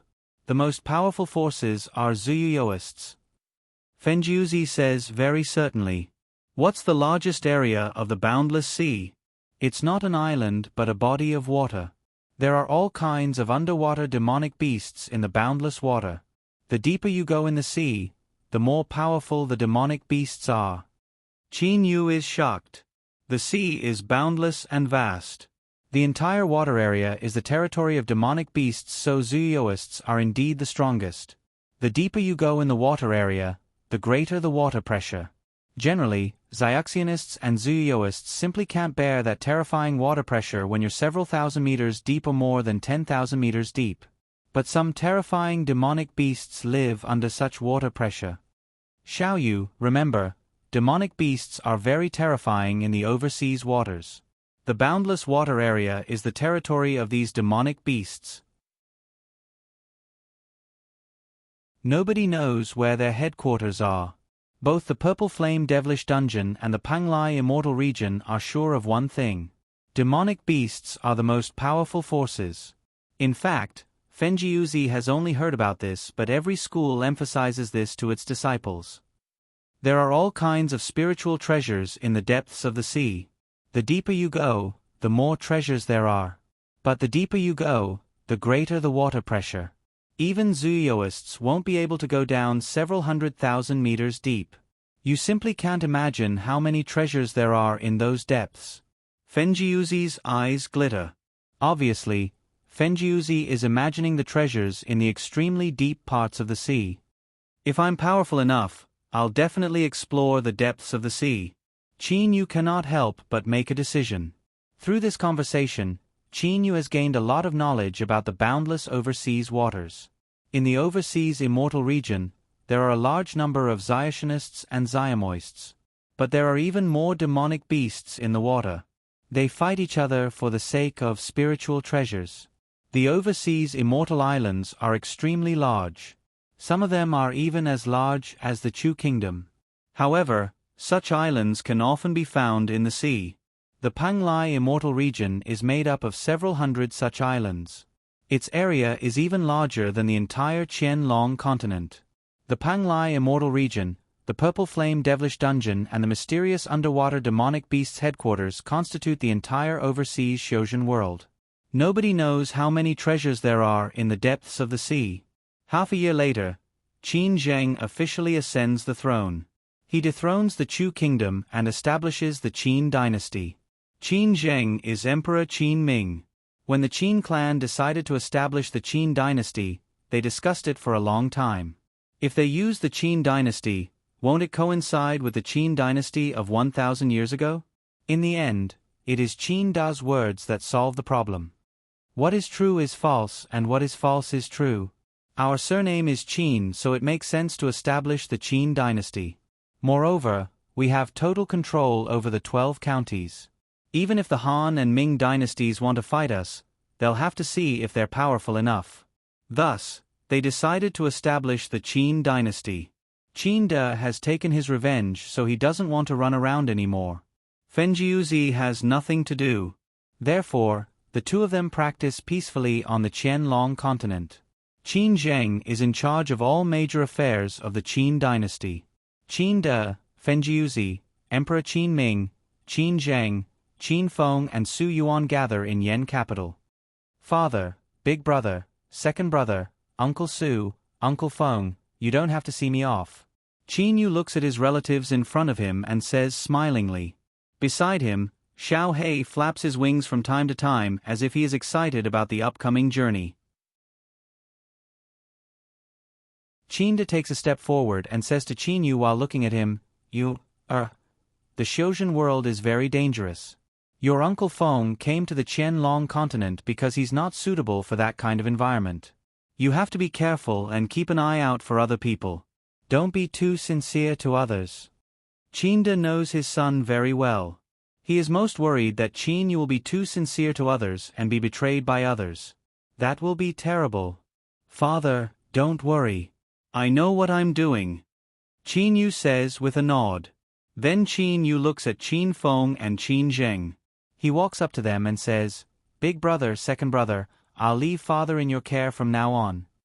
Qin Feng's and Qin Zheng's eyes are full of reluctance to part. Even though they knew this day would come, they still feel very sad today. Xiao Yu. Qin Feng, Qin Zheng and Qin Yu embrace each other. The three brothers only release each other after a long time. Qin Yu suddenly takes a deep breath, then takes several steps back successively and says to the others, Haha, it's really hard to part with others. Father, big brother, second brother, Uncle Feng, Uncle Su, goodbye. Qin Yu suddenly turns around and says, Xiao Hei, let's go, says Qin Yu in a clear voice. Then he immediately soars into the sky. While flying in the sky, Qin Yu takes a look at his relatives below him. Then, suppressing his reluctance to part, he accelerates his flight toward the south. At the same time, an extremely excited and resounding cry of an eagle rises. Xiao Hei also spreads his wings and flies away. Just like that, the man and the eagle flew directly towards the south. In just an instant, the man and the eagle had turned into two black dots on the southern horizon. Qin Yu's and Xiao Hei's journey to the Xiuzhen world has finally begun. What will be waiting for them in the future?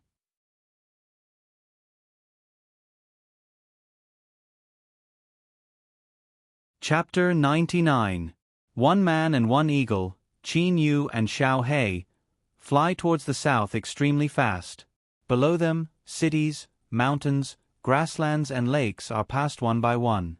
Suddenly, a huge forest appears in front of them. Xiao Hei, come down with me, Qin Yu suddenly says through his holy sense. Xiao Hei immediately stops flying and asks doubtfully, Big brother, now we should not be far from the sea area in the south of the Qianlong continent. Why don't you continue to fly? Why do you want to enter this forest instead? Xiao Hei can't figure it out. Haha, you don't know this. Qin Yu explains with a smile on his face. Do you know how far the overseas immortal islands are from the Qianlong continent? I don't know, but it should be very far. Xiao Hei looks doubtfully at Qin Yu. He doesn't know how far the overseas immortal islands are from the Qianlong continent, and what does it have to do with Qin Yu entering the forest? Qin Yu says with a smile, Let me tell you, the nearest overseas immortal islands are hundreds of thousands of li away, and the Panglai immortal region is hundreds of millions of li away. The vastness of this sea area is simply beyond your imagination. It's so far away. If we keep flying on the sea, it'll be too boring. Big brother, what do you mean? Xiao Hei suddenly understands a little. Let's get a big ship and put it in the interspatial ring. When we're bored while drifting on the sea, we'll take out the big ship. We'll fish on the ship or bask in the sun and enjoy the sea breeze. Isn't it tiring to fly all the time? Qin Yu is ready to drift for a long time. Xiaotianists have almost unlimited years, so they don't care about time. Drifting on the sea and adventuring is also a kind of practice. Xiao Hei immediately becomes excited. Okay, this forest is so big. There must be very big trees. Let's quickly go find them. After saying so, Xiao Hei dives down and enters the boundless forest without waiting for Qin Yu. Qin Yu smiled and swooped down. After entering this huge forest, Qin Yu and Xiao Hei discover that there are basically no traces of humans in this huge forest. Those overgrown weeds, trees, vines, and so on show that this forest is an extremely primeval forest. Xiao Hei and Qin Yu shuttled back and forth at an extremely fast speed. One man and one eagle did not care about those so-called ferocious beasts. They only needed to release a little bit of their aura, and those ferocious beasts did not dare to approach. "Ah, there's a very thick metasequoia tree over there," Xiao Hei suddenly said through his spiritual sense. Qin Yu also noticed the metasequoia tree. The metasequoia tree was about 10 meters in diameter, and was considered a relatively thick tree in this forest. Qin Yu sighed and said, "What a pity. There were so many giant trees in the untainted land, but we never thought of cutting down one to build a ship." In the untainted land, there had been no traces of humans for millions of years. Those ancient trees were about 70 to 80 meters in diameter, and some even reached 100 meters in diameter, which was extremely shocking. However, after leaving the untainted land, although this forest was also a primeval forest, those ancient trees with a diameter of 100 meters could no longer be seen. "Big brother, this forest is within the territory of the 3 dynasties. Although it's said that there are few traces of humans here, some Xiantian experts can still pass through it alive. Those extremely thick trees are simply treasures. They've been cut down long ago," Xiao Hei said helplessly. Qin Yu was not reconciled in his heart. Although 10 meters in diameter was not small, it was still too small for Qin Yu's expectations. "This forest is also very big. Let's keep shuttling back and forth to see if there are any thicker trees." Qin Yu made his decision. Xiao Hei did not refute and continued to fly extremely fast with Qin Yu. One man and one eagle shuttled back and forth, using their spiritual senses to carefully search for any thicker trees. There were only a few Xiatianists on the Qianlong continent. It was indeed very rare for Xiatianists to use their spiritual senses to search for trees. Qin Yu and Xiao Hei had already traveled a distance of 100 li. During this distance, the thickest tree that Qin Yu found was only about 20 meters in diameter. Qin Yu and Xiao Hei continued to search. There was a distance of 700 to 800 li across this forest. For Qin Yu and Xiao Hei, the distance was not too far. "Ah, Xiao Hei, there's a very thick tree 6,000 meters ahead." Qin Yu became excited. "Very thick? How thick is it?" Xiao Hei was also surprised. How thick was the tree that could make Qin Yu so excited? This forest was not a mountain forest in the untainted land. How thick could the tree be? In just a short while, Qin Yu and Xiao Hei approached the tree. "Wow, what a big wall!" Xiao Hei said in surprise through his spiritual sense. Qin Yu was also very excited. This dark red ancient tree was surrounded by twigs and looked like a rock carving. Obviously, it was very hard. The diameter of this ancient tree was about 50 meters, which made it look like a wall. Although it could not be compared with some ancient trees in the untainted land, it was still very rare outside the untainted land. "Well, this is it. It's wide enough." Qin Yu nodded with satisfaction. Then a flaming sword flew out of Qin Yu's body.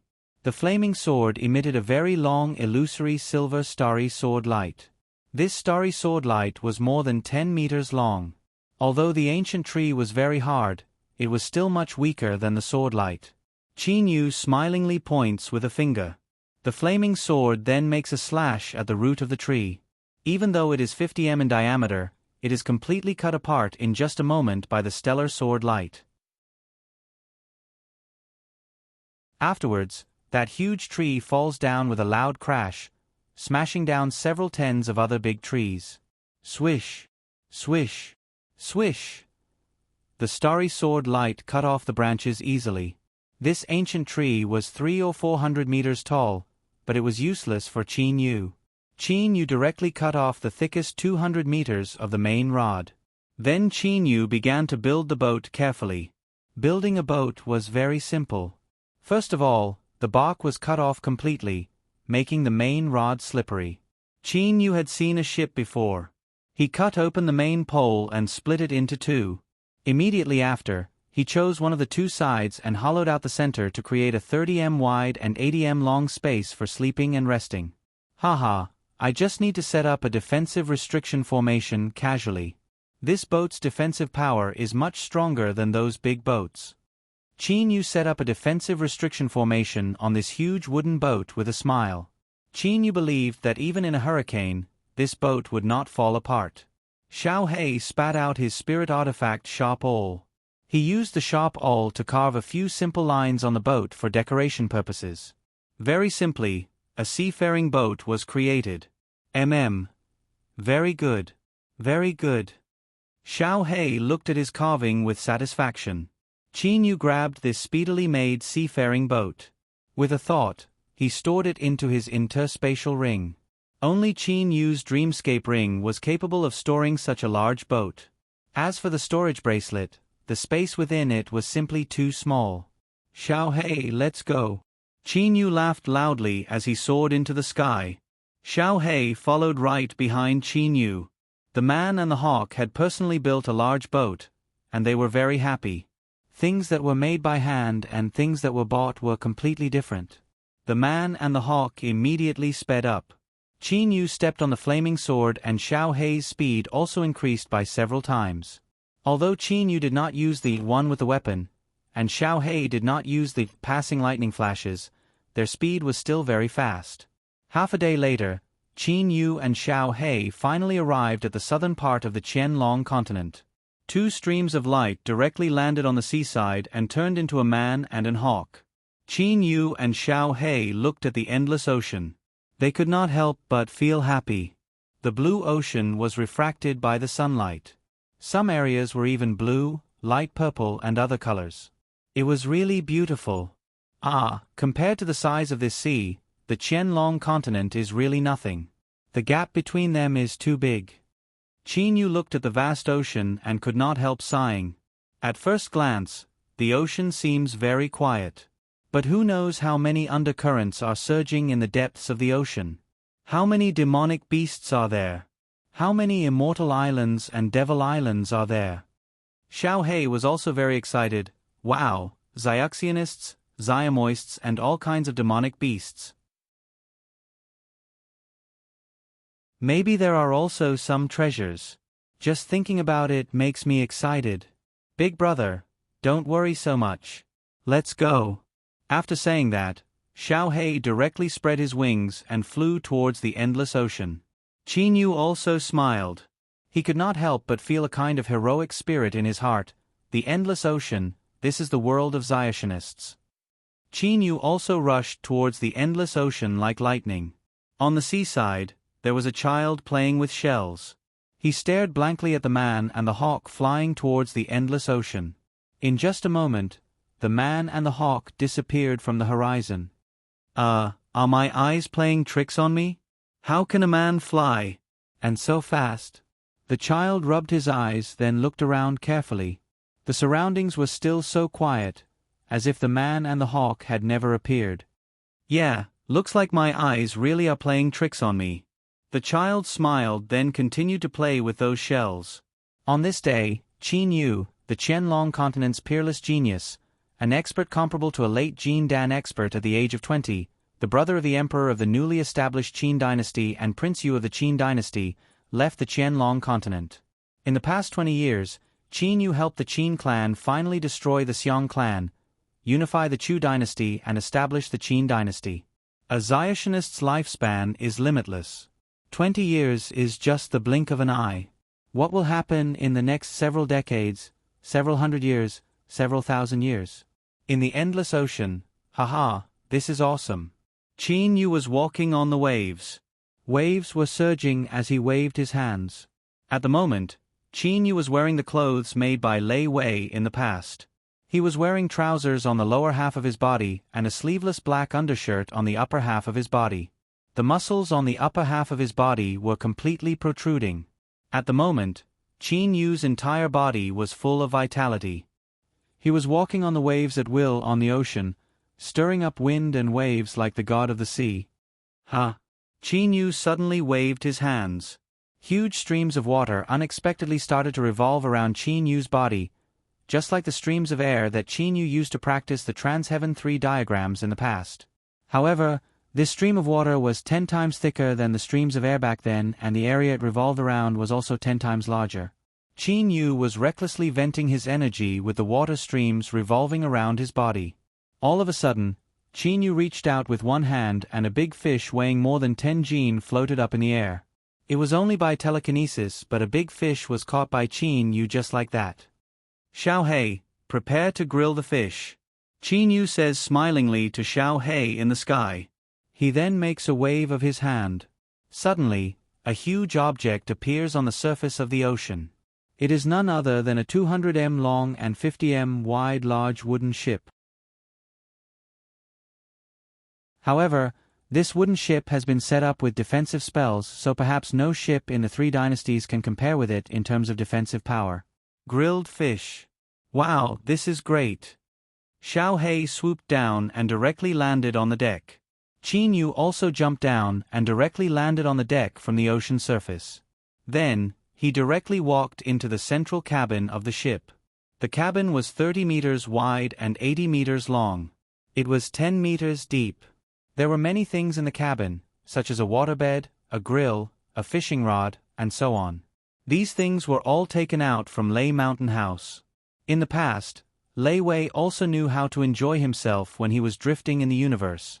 Of course, there were these things. Qin Yu also put them in the cabin.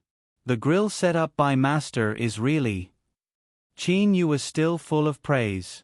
To be precise, this grill should be something similar to the 8 trigrams furnace used to refine spirit tools. It was even more complicated than the 8 trigrams furnace. This was because if one used the Star True Fire to roast ordinary food, it would definitely turn into ashes. Therefore, there was this special grill.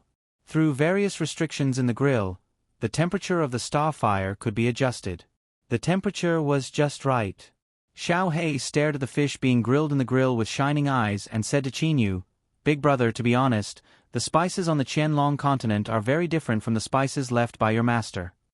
Regarding this point, Qin Yu has no choice but to admit that Lei Wei indeed has a lot of ingredients. He even makes and mixes his own ingredients. Many foods would taste much better with those spices. Chi. Oil oozed out of the grilled fish. Xiao Hei was almost drooling. However, he had to wait. He had to wait until the temperature was right. All right. Qin Yu directly divided the fish into 2. Qin Yu and Xiao Hei each took half of this big fish weighing more than 10 jin. Then they began to eat very happily.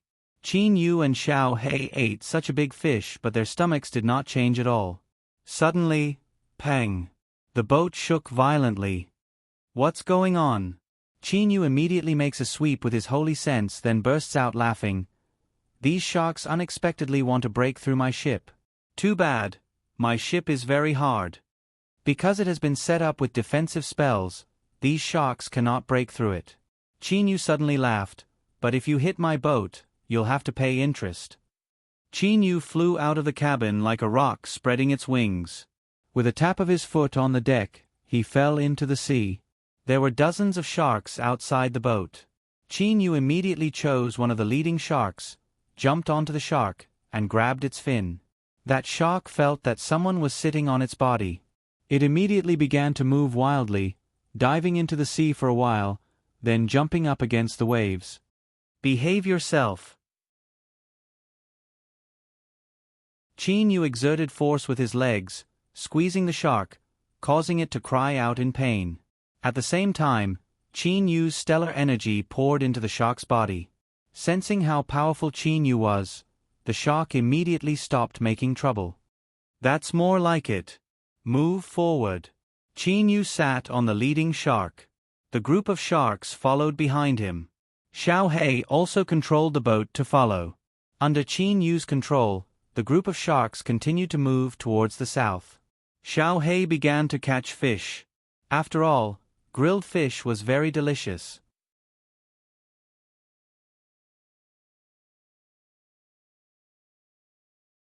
Chapter 100. It had been half a month since they entered the boundless ocean. During this time, Qin Yu sometimes flew on his sword, sometimes walked on the waves, and sometimes rested on the ship. In this half a month, Qin Yu and Xiao Hei had only encountered a few islands. These islands were just ordinary uninhabited islands. They were still very far away from the real overseas immortal islands. Xiao Hei, why are you learning fishing from me? Isn't it faster if you just go into the sea to catch fish? Qin Yu lay on the deck, wantonly enjoying the sea breeze. Beside him was a fishing rod. A strand of astral energy was connecting Qin Yu's fingers to the fishing rod. As long as there was movement, Qin Yu could easily catch fish. A strand of dark golden energy also flowed out of Xiao Hei's body and directly attached to the fishing rod. Xiao Hei was actually fishing too. Hearing Qin Yu's question, Xiao Hei said via holy sense, "Then how are you fishing, big brother?" "It's faster to go into the sea to catch fish than to fish." Artistic conception. Fishing is an artistic conception.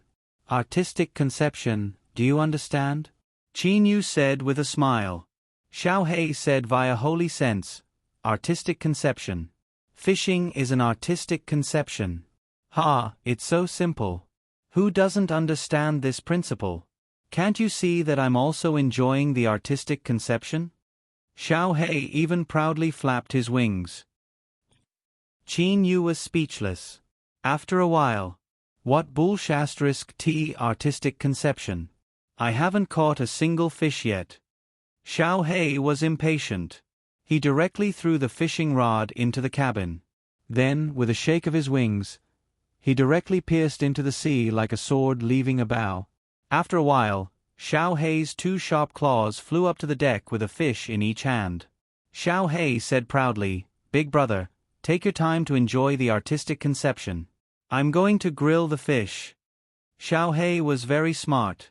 After seeing Qin Yu use the grill, he completely understood. He directly went to grill the fish. Qin Yu was helpless. Suddenly, the fishing rod shook. Qin Yu hurriedly grabbed the fishing rod. With a "hey" sound, Qin Yu caught the fish. Haha, what a big fish. The feeling of catching a fish is much more delightful than catching it directly. Qin Yu is in a good mood. He takes the fish down and casually throws it into a large bucket in the cabin that is used especially for putting fish.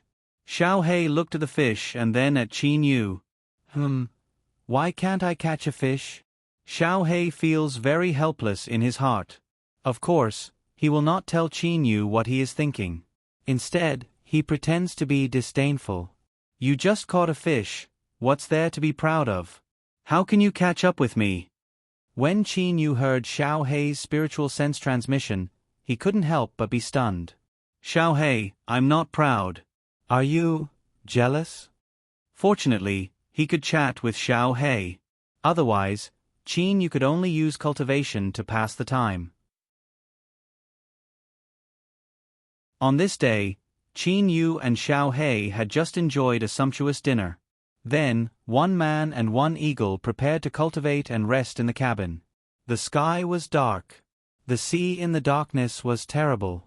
There was almost no light, only the turbulent sea.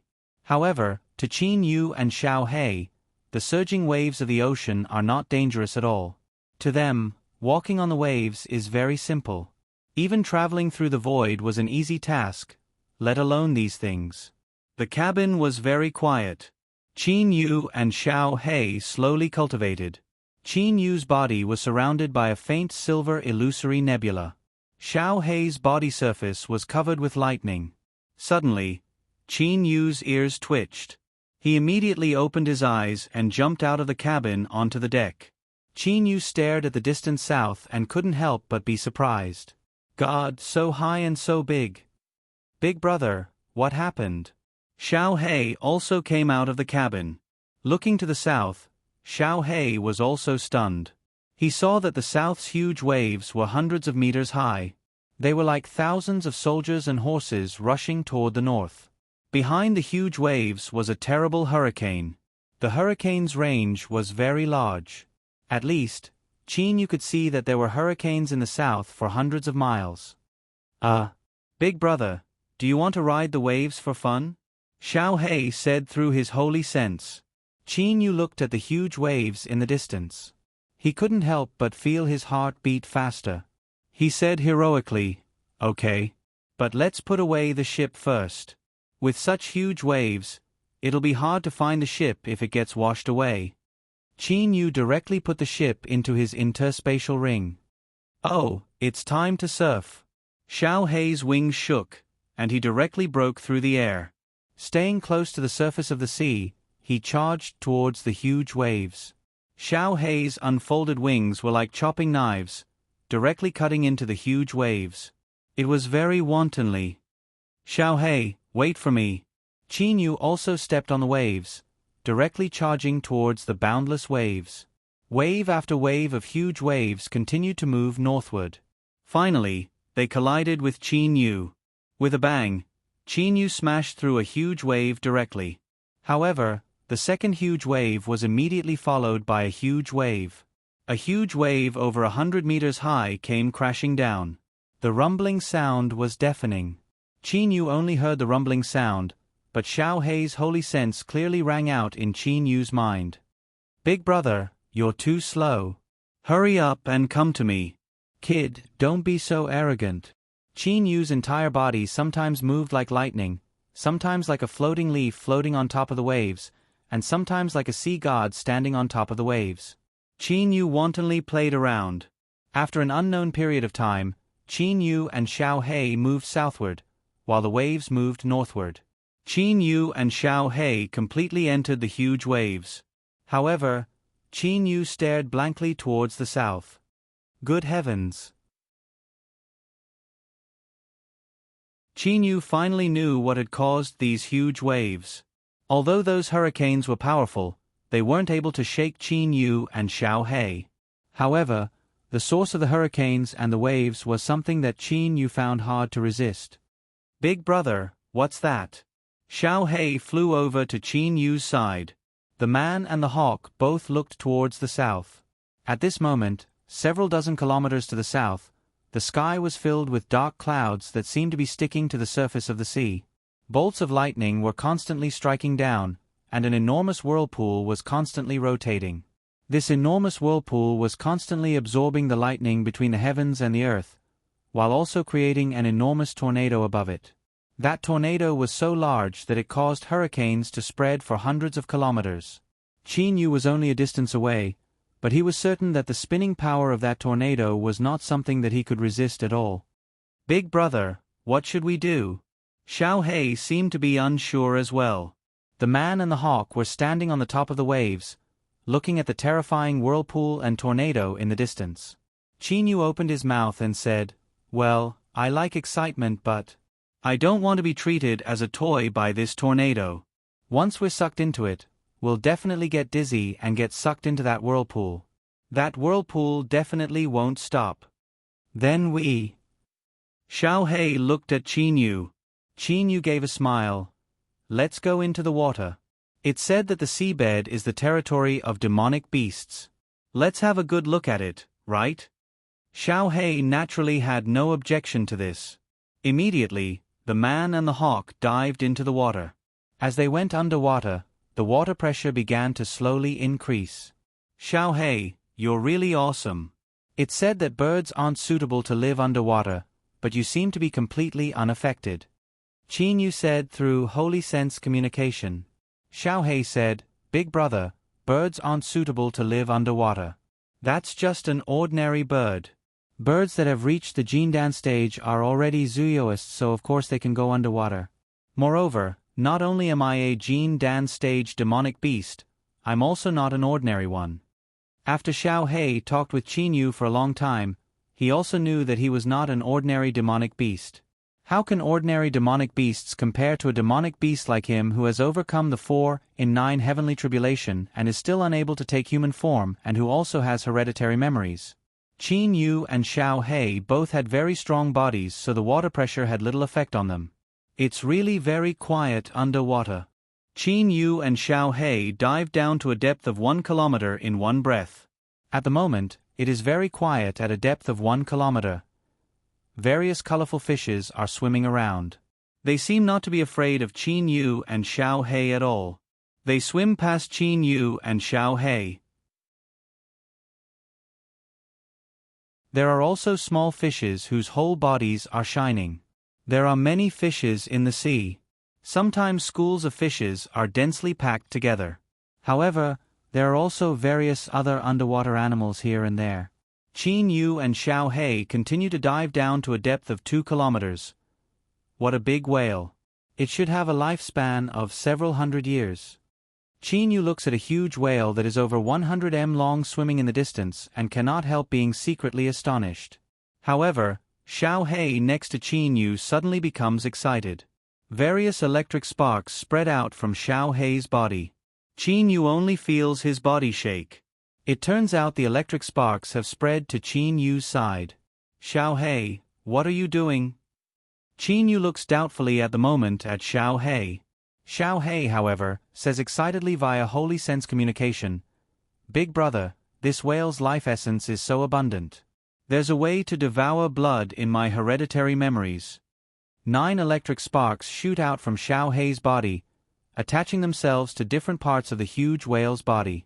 With a shrill cry, the huge whale starts to shrink at an astonishing speed. One stream of blood essence after another flows through the 9 electric sparks and into Xiao He's body. Qin Yu is dumbfounded. In just a short while, the blood essence of a 100 m long whale is completely devoured, leaving only a layer of skin and bones. But after devouring a whale, Xiao He's stomach doesn't change in the slightest. Qin Yu simply can't imagine where the blood essence of a 100 m long whale went. Wow, this feels so good. Refining the blood essence and fusing it with the life essence. After devouring a Xiantian level whale, the life essence is no less than that of an ordinary Jin Dan level demonic beast. Xiao He praises.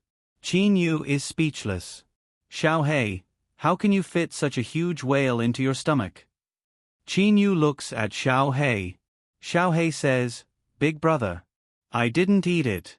I just swallowed its blood essence and refined its life essence." But, swallowing blood essence and refining life essence is a consummate skill. According to my hereditary memories, there aren't many demonic beasts that can swallow blood essence like me. Qin Yu is speechless.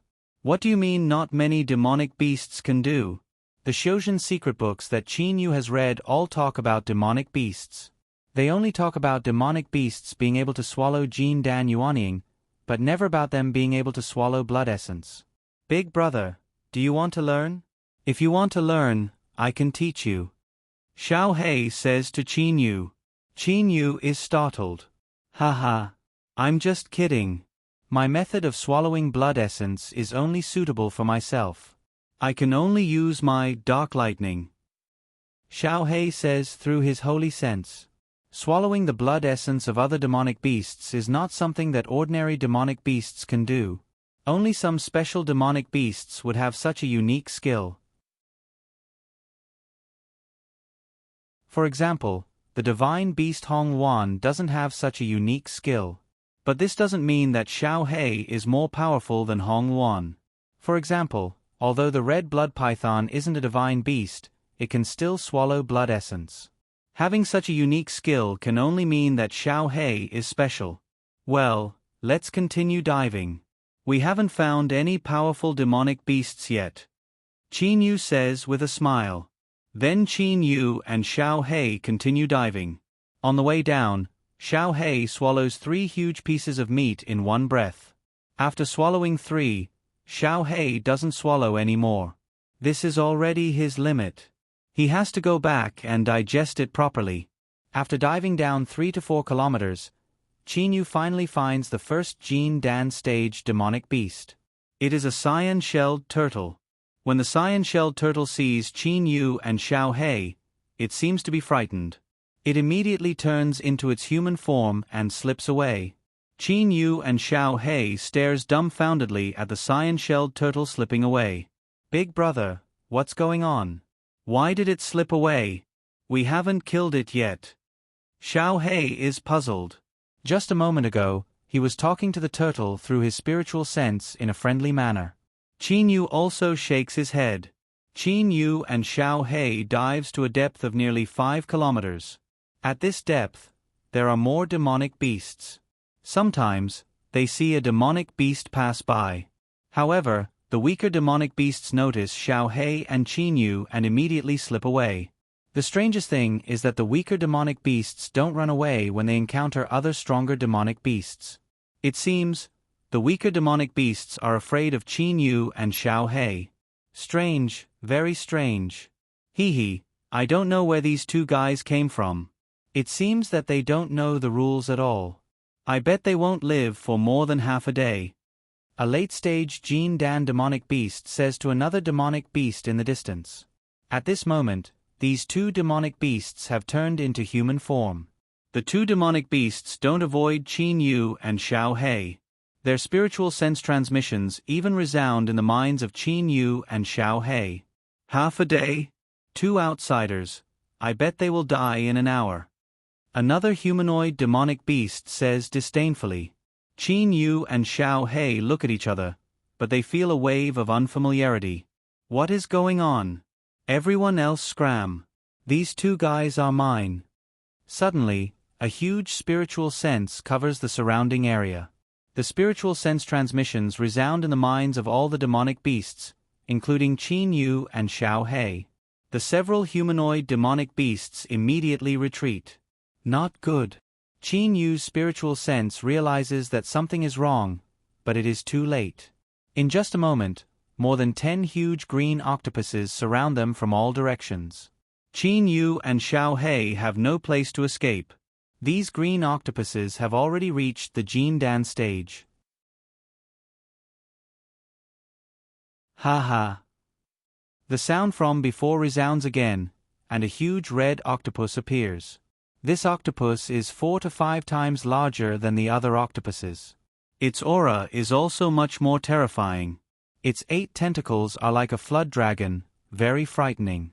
Qin Yu and Xiao He's faces immediately change. The huge red octopus stares at Qin Yu and Xiao He with burning eyes. Its eyes are flickering with greed.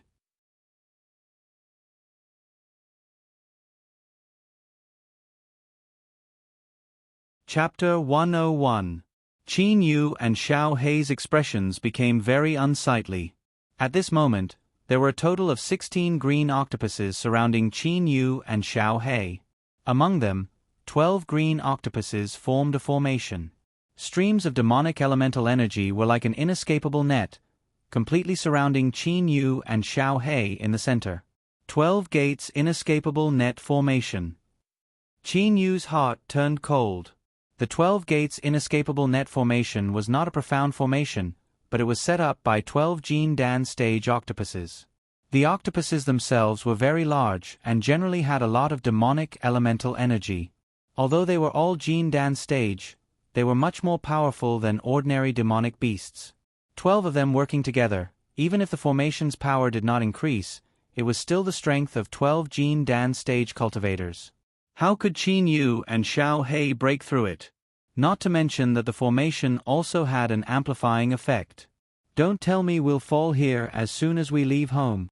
Qin Yu could not help but smile bitterly in his heart. During this period of time, Qin Yu and Xiao He had been drifting on the sea, playing and relaxing. However, Qin Yu had only been on the surface of the sea. Now that he had come into contact with real underwater demonic beasts, Qin Yu knew that the path of cultivation was not so easy to walk. No wonder that Fenjiuzi never dared to enter the deep sea. No wonder he said that the most terrifying force in the sea was the underwater demonic beasts. Big brother, what do we do? Xiao He urged. Qin Yu's mind turned rapidly, but when he saw this large formation, he had nothing to say. A large formation set up by 12 Jin Dan stage octopuses was not something that one man and one eagle could break.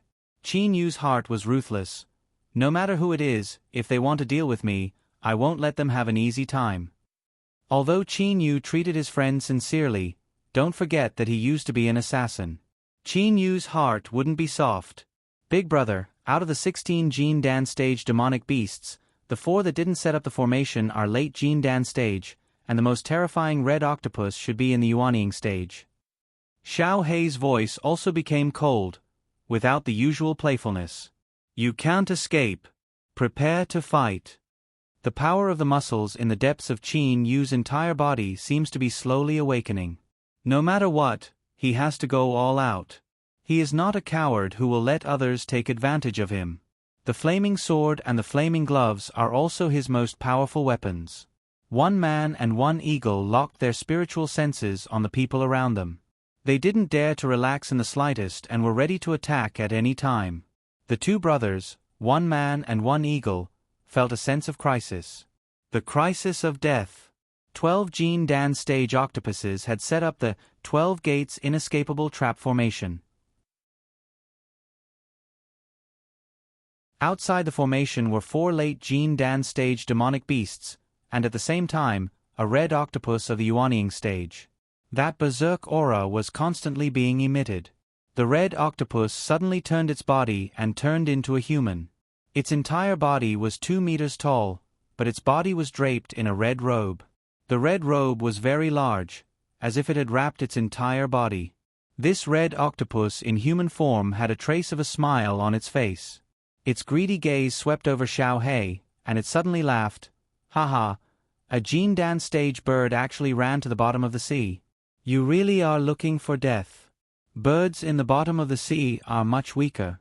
You just wait to be slaughtered by me, Sangmo." Xiao Hei's eagle eyes shone with a sharp light as it stared at Sangamo. Its aura wasn't any weaker than his opponent's. Sangamo then looked towards Qin Yu. As soon as he saw Qin Yu, his eyes immediately lit up. "Ah, this person is actually an immortal cultivator. I, Sangamo, am truly very lucky. The gene Dan and flesh of an immortal cultivator are extremely pure. The feeling of absorbing it is truly wonderful." Like a pervert who had seen a beautiful woman, this octopus called Sangamo was extremely excited upon seeing Qin Yu. It seemed as though even his saliva was about to drip down. "Oh, you said that I am an immortal cultivator?" Qin Yu laughed as he replied with a question. In the current situation, Qin Yu didn't seem to be nervous at all, nor was he in a hurry to flee. Instead, he asked about Sangmo's words. Sangamo seemed to be looking at a lamb waiting to be slaughtered. He said amiably, "Oh, my delicious food. I can feel your aura. It doesn't have the aura of a demonic beast. You are definitely a human. Furthermore, the aura of your power." Wrapped in his red robe, Sangmo's throat emitted a resounding voice. "Blazing aura. That blazing aura is so pure. Most devil cultivators are corrosive, evil, and mixed. Perhaps only the most elite of devil path sects would have such pure energy. But would such an elite sect have such a stupid disciple like you? You actually ran to the bottom of the sea." Sangamo wasn't worried at all. Within a radius of tens of thousands of kilometers, everything was Sangmo's territory. Even if other experts came, they wouldn't be able to compete with him. Otherwise, they would be violating the rules. Once they violated the rules, therefore, Sangamo wasn't worried at all. Qin Yu slightly wrinkled his eyebrows. He clearly remembered that when he and Xiao Hei dove into the sea, those weak demonic beasts fled as soon as they saw them. But the strong demonic beasts were betting on when they would die. It was as if those demonic beasts could tell that Qin Yu and Xiao Hei were outsiders. "Running to the bottom of the sea makes me stupid. Why?" Qin Yu was happy to play dumb. Moreover, he really didn't know anything about this. "It seems that you are really childish. But, when a person dies with unwillingness, their flesh will be very tough. I love to devour that kind of flesh the most. So I won't tell you the answer. Haha, you can prepare to die with unwillingness in your heart." Sangmo's sharp laughter came out from his red robe. He then waved his hand. "Father, Xiaxianists. I have never tasted one. TSK, I really want to taste it. Can you give me a leg to taste?" At the side, a late Gene Dan green octopus turned into an evil young man and said to Sangamo. Sangamo smacked his lips twice and said helplessly, "You little devil, forget it. I'll give you a leg." Sangamo was a bit more indulgent towards his son. That evil young man suddenly became excited. "That's great. Father, give me that eagle as well." "San-tu." Sangmo's face sank. A red light shot out from his eyes. "I hate people the most. Give me an inch and I want a mile. Even if it's my son, I've already given you a Xiaxianist leg. If you continue to talk nonsense, then don't blame me for being ruthless. Santu didn't dare to say anything. If Sang Mo wanted to be ruthless, killing him would be impossible. But locking him in prison for 100 years was still possible. Sang Mo looked at the 12 octopuses in the formation and gently waved his hand. Qin Yu and Xiao He, who were trapped in the formation, raised all their strength, ready to launch their strongest attack at any time. Big brother. Xiao He's voice sounded in Qin Yu's mind. Qin Yu's muscles and bones crackled. He also sent a sound transmission. Xiao He, we can't be careless in this battle. Prepare to go all out. Once we break out of the formation, we'll have to rely on our speed to escape. If we can escape, we'll save as many as we can. Qin Yu didn't have any confidence in his two brothers. Mother Kerr, even if I die, I'll take a few with me. Xiao He also went berserk. Suddenly, reel in the net. Sang Mo's face had a brilliant smile as he gave the order. Immediately, the 12 green octopuses poured their monstrous elemental energy into the formation. The formation actually transformed into a net of energy, directly binding Qin Yu and Xiao He. At the same time, the 12 green octopuses followed closely behind and attacked. These octopuses knew very well that although the 12 Gates' inescapable net formation was powerful at trapping people, its attack power was ordinary. If the 12 of us join forces, we'll probably be able to deal with that immortal practitioner and eagle. Sang Mo was very confident. What was there for him to worry about? He was a monstrous beast at the early stage of yuanying, and an octopus with extremely high attack power. Although they were both at the early stage of yuanying, this Sang Mo was far more powerful than Xiangyang. A divine beast of the same level could easily kill 10 immortal practitioners of the same level. Although this Sang Mo wasn't a divine beast, he was still comparable to 2 or 3 immortal practitioners of the same level. Xiao He! Qin Yu suddenly shouted loudly. At the same time, the flaming sword suddenly appeared in his hand, and he chopped directly at the net of energy. Unfortunately, the net of energy wasn't split open, but Xiao He, who had just been shouted at by Qin Yu, struck out with his eagle claw. Bang! The net of energy was shattered, and the energy dispersed in all directions. Screech! An extremely high-pitched screech of an eagle rang out from Xiao He's beak. At the same time, Xiao He flapped his wings and shot directly into the sky. An octopus's 8 enormous claws casually shook downwards, and it actually charged up like lightning. At the same time, 8 enormous whips as thick as water buckets viciously swept over. The octopus's 8 tentacles were extremely powerful. Xiao He's eyes lit up. Bang! 2 flashes of lightning shot out from Xiao He's eyes and hit the cyan octopus. The octopus's body immediately trembled. However, when Xiao He was about to escape, the other 5 or 6 octopuses had already filled up the surrounding space. Each octopus had 8 tentacles as thick as water buckets. Dozens of tentacles were very flexible, and they completely blocked any of Xiao He's moves. When enemies meet on a narrow path, the brave will win. Let's fight. Qin Yu clenched his teeth, and his whole body turned into a whirlwind. Ha! With a loud shout, a miserable cry rises in an instant. The 3 meat pillars are cut in half. Qin Yu is holding the flaming sword with one hand. The flaming sword is infused with stellar energy. No matter how formidable the meat pillars are, they will not be able to withstand the attack of a high-grade holy weapon. Sang Mo, who was watching from afar, sneered a few times. Third brother, go play with him. Yes, big brother. Next to Sang Mo were 4 cyan octopuses in the late stage of Jin Dan. One of them was Sang Mo's son, and the other 3 were his brothers. Sang Mo had already noticed that neither the man nor the eagle had reached the yuanying stage. Break my claws. Die. A sharp voice rang out in Qin Yu's mind through holy sense.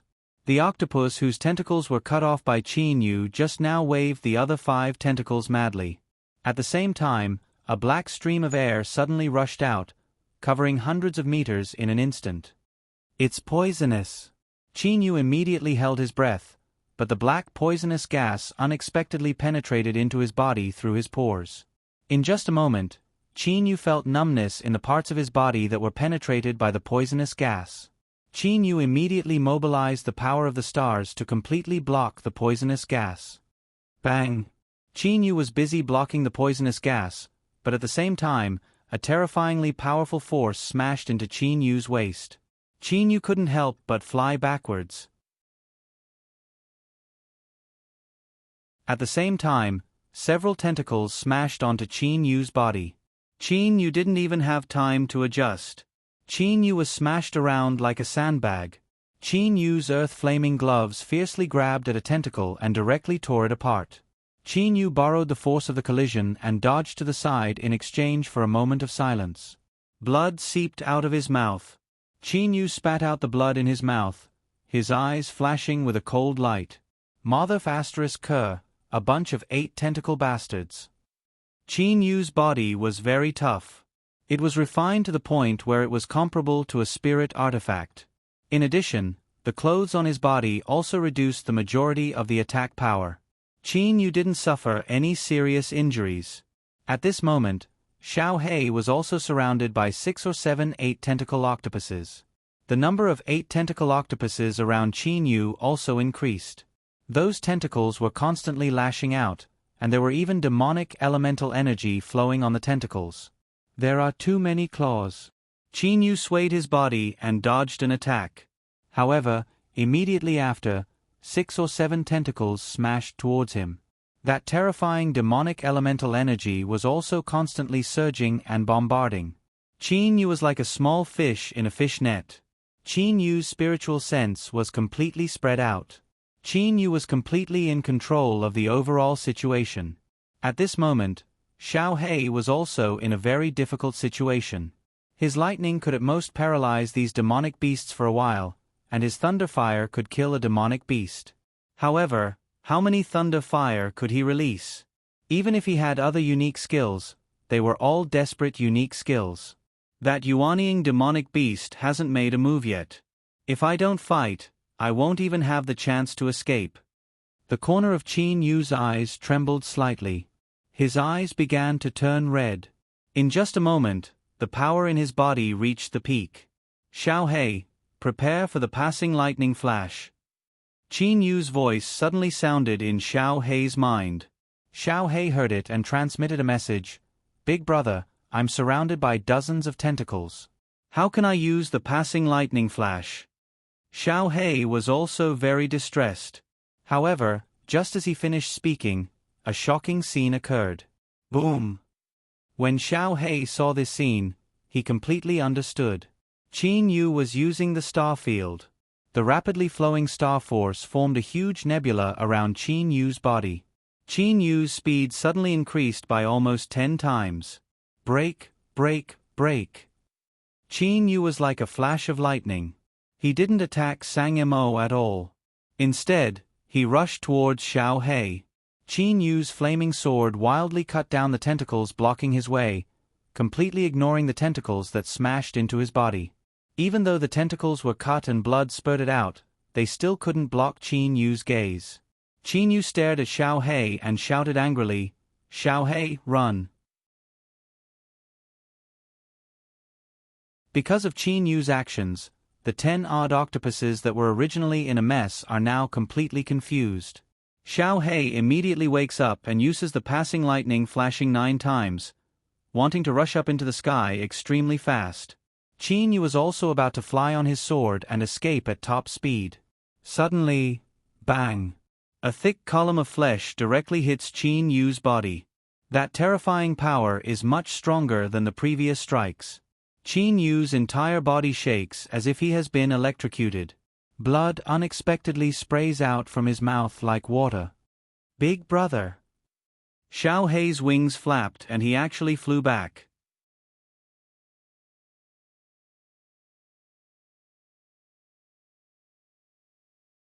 Chapter 102. Humph, you still want to escape. A huge red octopus floats next to Qin Yu. Compared to the 10-meter-long octopus of other cyan octopuses, this red octopus's octopus is 40 to 50 meters long. With a flash of light, the red octopus turns back into its human form. Teske, you didn't die from my attack. You have some skill. Sangmo looks at Qin Yu mockingly. At this moment, the other octopuses also turn back into their human forms. Although many octopuses had their claws cut off, their limbs are still intact after turning back into their human forms. This octopus has a special characteristic. Even if their octopuses are cut off, they can still grow back. This has nothing to do with their cultivation level. This is a special characteristic of the octopus clan. For example, the divine beast dragon Rocky Lion. If one of its limbs is cut off, unless it ascends, it will never be able to grow back. Third brother, just now when I asked you to attack, you didn't even touch him. Sangmo is very dissatisfied. The third brother immediately says in fear, Big brother, there was nothing I could do. Just now, I was ready to attack, but that Ziotionist's speed suddenly increased by more than 10 times. He was terrifyingly fast. I couldn't catch up at all. Luckily, Big brother attacked at the last moment. Sangmo snorts, forget about that. That kid's speed is really strange. In the end, I had to rely on my body and the length of my octopus to reach him first. In terms of physical speed, I'm at most on par with him. Qin Yu is aghast in his heart. Just now, he used the astral field. Under normal circumstances, his speed is simply not comparable to Sangmo's. It seems that it is really very difficult to escape. Qin Yu is constantly thinking in his heart, but he doesn't care about the injuries on his body. Qin Yu's injuries were very serious. However, numerous clear streams were flowing through his entire body unceasingly. He was recovering unceasingly at an astonishing speed. Qin Yu believes that it won't be long before his injuries are completely healed. However, Qin Yu is still amazed by Sangmo's attack power. Big brother. Xiao Hei flew to Qin Yu's side, his wings stroking Qin Yu's back. Qin Yu turns around and takes a look at Xiao Hei. His face is full of anger. Xiao Hei, why aren't you running? Why? Qin Yu stared at Xiao Hei and reprimanded him with his holy sense. At this moment, Qin Yu's heart was filled with anger. Being stared at by Qin Yu, Xiao Hei said, Big brother, if you can't escape, we'll die together. Bastard! Qin Yu suddenly scolded. Xiao Hei was stunned. Qin Yu's holy sense resounded heavily in Xiao Hei's mind. Remember, no matter what, one of us has to escape. Even if you want to die together with me, you have to wait until after I get my revenge. Qin Yu's voice was filled with fierceness. The 8-year-old Qin Yu has never admitted defeat. Who is the most difficult to defeat?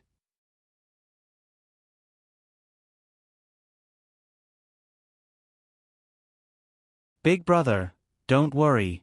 I won't let you down. Suddenly, the cry of an eagle suddenly rang out. At the same time, a terrifying force exploded from Xiao Hei's body. Xiao Hei opened his mouth and spat out a ball of thunderfire at high speed towards Sangmo. Different from the thunderfire of the past, this ball of thunderfire had a ball of black lightning at its core.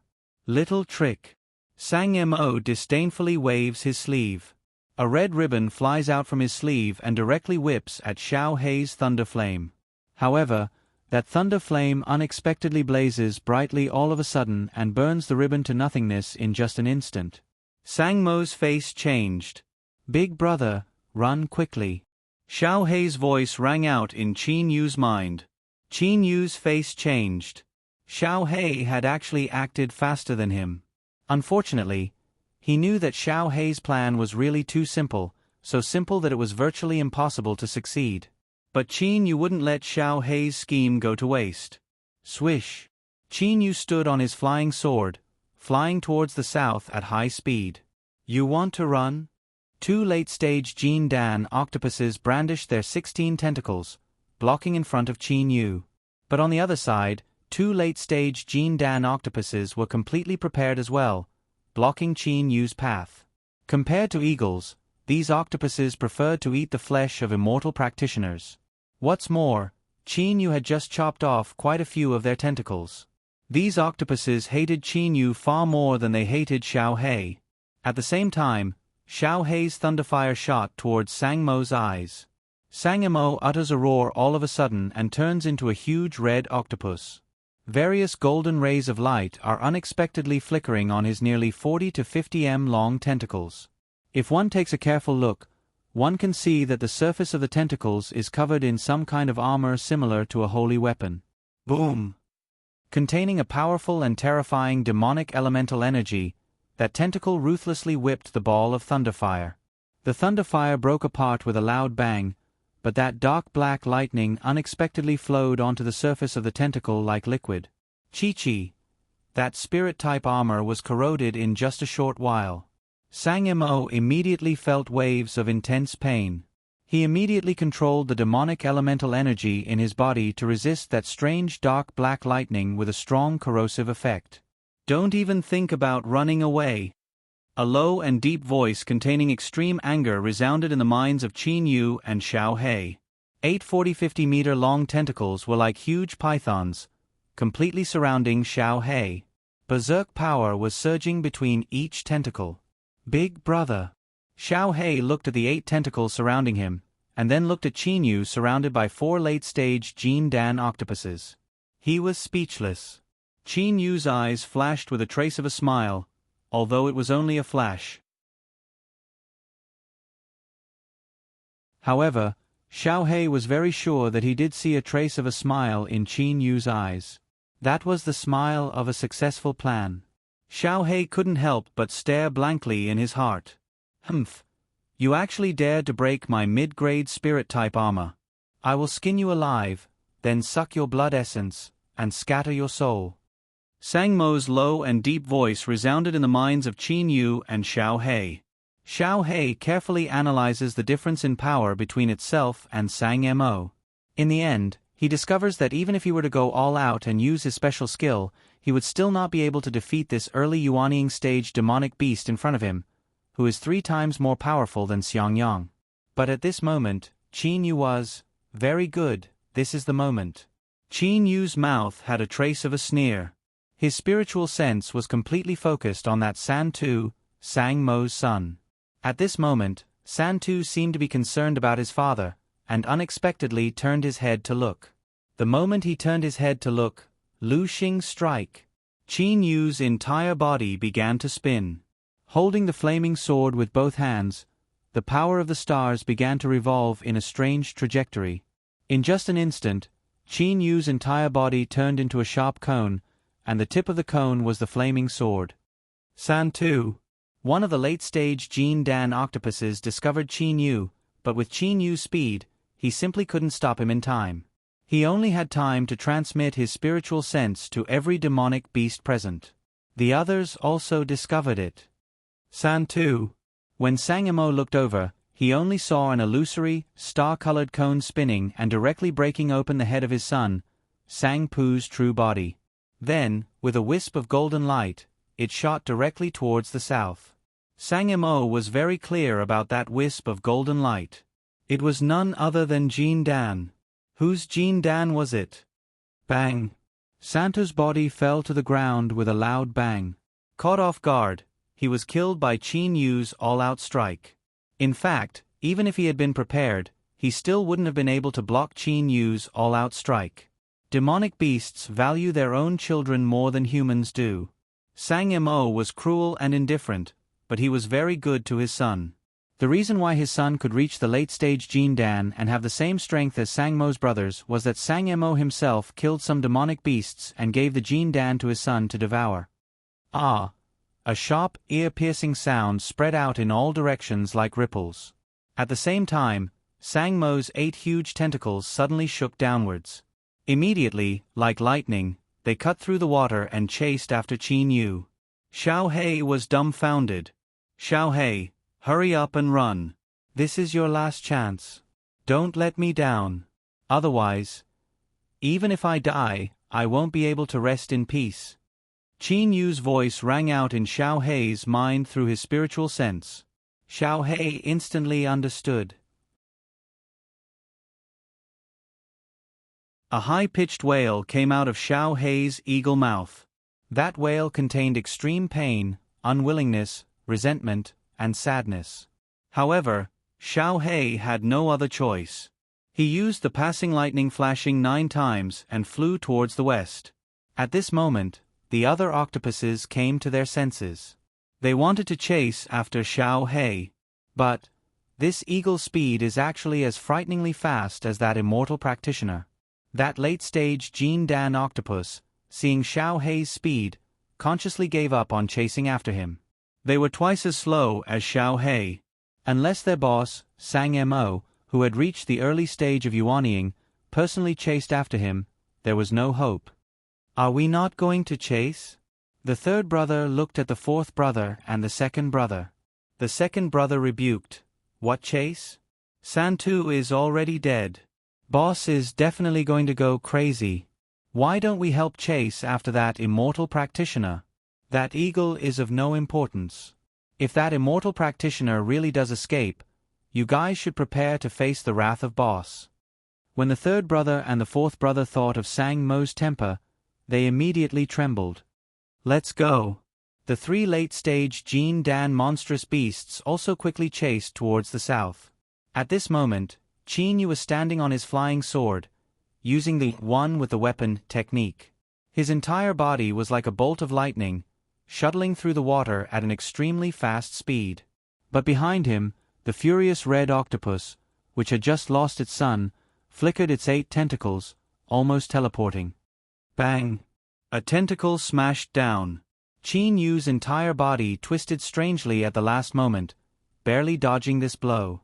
But immediately afterwards, several tentacles smashed down, and Qin Yu's speed suddenly slowed down. Qin Yu gritted his teeth. Let's see how lucky I am.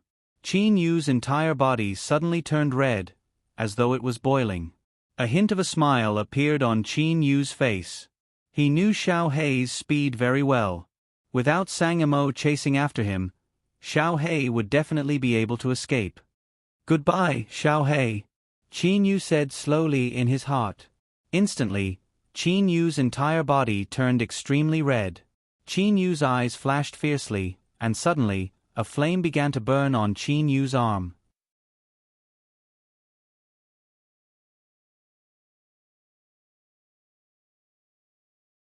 Chapter 103.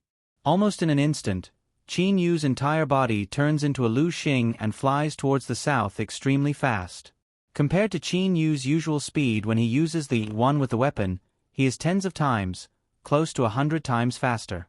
Sang Mo blinks and Qin Yu completely disappears. The giant red octopus's body changes and turns into the red-robed demonic man Sang Mo hidden in the red robe. Sang Mo's eyes emit a green light. He stands there for a long time, not knowing what he is thinking. Only after a long time does he say in a low voice with hatred, "Blood evasion? No, it doesn't look like it. He's not a Shomo." Humph, Xiaoxianist, no matter who you are, I, Sang Mo, will definitely kill you to avenge my son. Sang Mo's body moves and he immediately leaves his original place. After half a day, Sang Mo arrives at a very elegant palace. There is a water-repelling seal set up outside this palace. Even though it is at the bottom of the sea, there is not a bit of water inside this palace. Sang Mo directly enters the palace just like this. Patriarch. 2 muscular bald men bow and say to Sang Mo. Sang Mo says nothing and directly enters the main hall of the palace. He orders in a cold voice, "Pass down the order. Everyone is to quickly gather in the main hall within 10 breaths. Those who are late will be punished." Sang Mo's voice directly resounds through the entire palace. 10 breaths. In such a short time, each and every one of the clansmen rushes to the main hall using their demonic elemental energy. In less than 10 breaths, there are already close to 100 people gathered in the palace. They are all in human form. To enter the palace, they must transform into human form. Otherwise, the palace simply cannot withstand the huge volume of the octopus. To be able to transform into human form means that these clansmen have at least reached the Jindan stage. Patriarch, for you to anxiously gather the clansmen, I wonder what's the big matter? A grey-robed middle-aged man bows and says. Sang Mo, who was wrapped in a red robe, coldly said, "Humph, what big matter? My son, San Tu, was killed." "Samman, don't you think this is a big matter?" Sang-mo stared coldly at the grey-robed middle-aged man, Sam-man. Being stared at by that cold gaze, Sam-man immediately felt his hair stand on end. Salmon's heart trembled. That brat San-tu actually died. No wonder the patriarch is so angry. This time I have provoked the patriarch's anger. Sam-man knew the situation was not good. He quickly stood up and said to Sang-mo, "Big matter?" "Of course it's a big matter. Patriarch, tell me, which bastard dared to kill San-tu? I'll definitely tear him to pieces." "Step down." Sang-mo coldly snorted. Sam-man immediately and obediently stepped back into the group, secretly letting out a sigh of relief. Even though my Sang clan can't be considered a big clan, nobody within a circumference of 8 million li of this blood-red cave has ever dared to bully my clan. This time my son was unexpectedly killed by a Xiaxionist. The aura around Sang-mo's entire body is terrifyingly gloomy and cold. None of the other clansmen dared to say anything. In the Sang clan, Sang-mo's words were absolute. In the end, that brat used a technique similar to the blood evasion technique of Xiamoists. Even if he didn't die, he would be seriously injured, with less than 10% of his power remaining. Within 8 million kilometers of the Red Blood Cave, there are only a few Xiaxionist and Xiamoist islands. They definitely don't have such blazing energy as that brat did. Sang-mo said in a low voice. Suddenly, his voice turned cold and fierce. All of the clansmen of the Sang clan, one by one, spread the word to the other clansmen. That brat must be within 100,000 kilometers. There isn't a single Xiaxionist island in this area. Find him. You must find him. Yes. The nearly 100 clansmen in the main hall immediately responded. All right, you can go now. Sang-mo shouts an order. Immediately, the nearly 100 clansmen flew out of the palace. Sang-mo himself then took out a black talisman with some talismans on it. It was none other than a relatively precious transmitter. Sang-mo inputted his request into it using his holy sense. In just a short while, this message was transmitted to the Blood-Red Ridge, which was several million li away. The Blood-Red Ridge is the center of an 8 million li radius water area. The Red Blood Cave is the center of the highest authority in this 8 million li radius water area. Inside the Blood-Red Cave, there is a cave master and 2 vice masters. Under them are 13 guardians. The 13 guardians of the Red Blood Cave are very powerful. Even the weakest of them is at the late Jin Dan stage. Moreover, in terms of actual attack power, this late Jin Dan guardian is not at all weaker than early Yuanying Zuyoists. This is also the reason why he was able to become one of the 13 guardians of the Red Blood Cave. Moreover, this Sang-mo has another identity.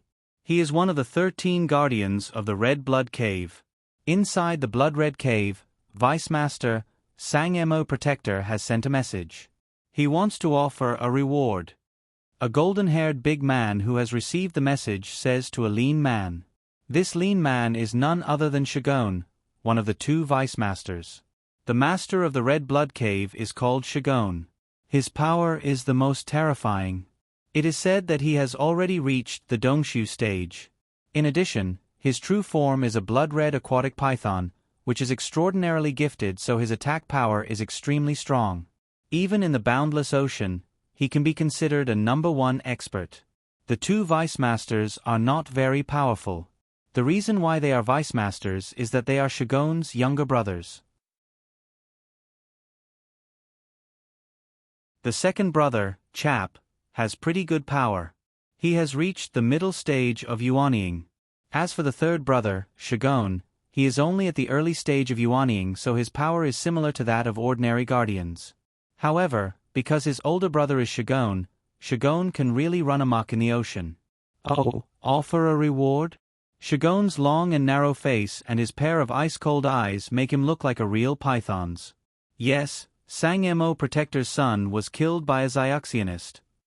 As soon as the golden-haired big man finishes speaking, Shogun bursts out laughing.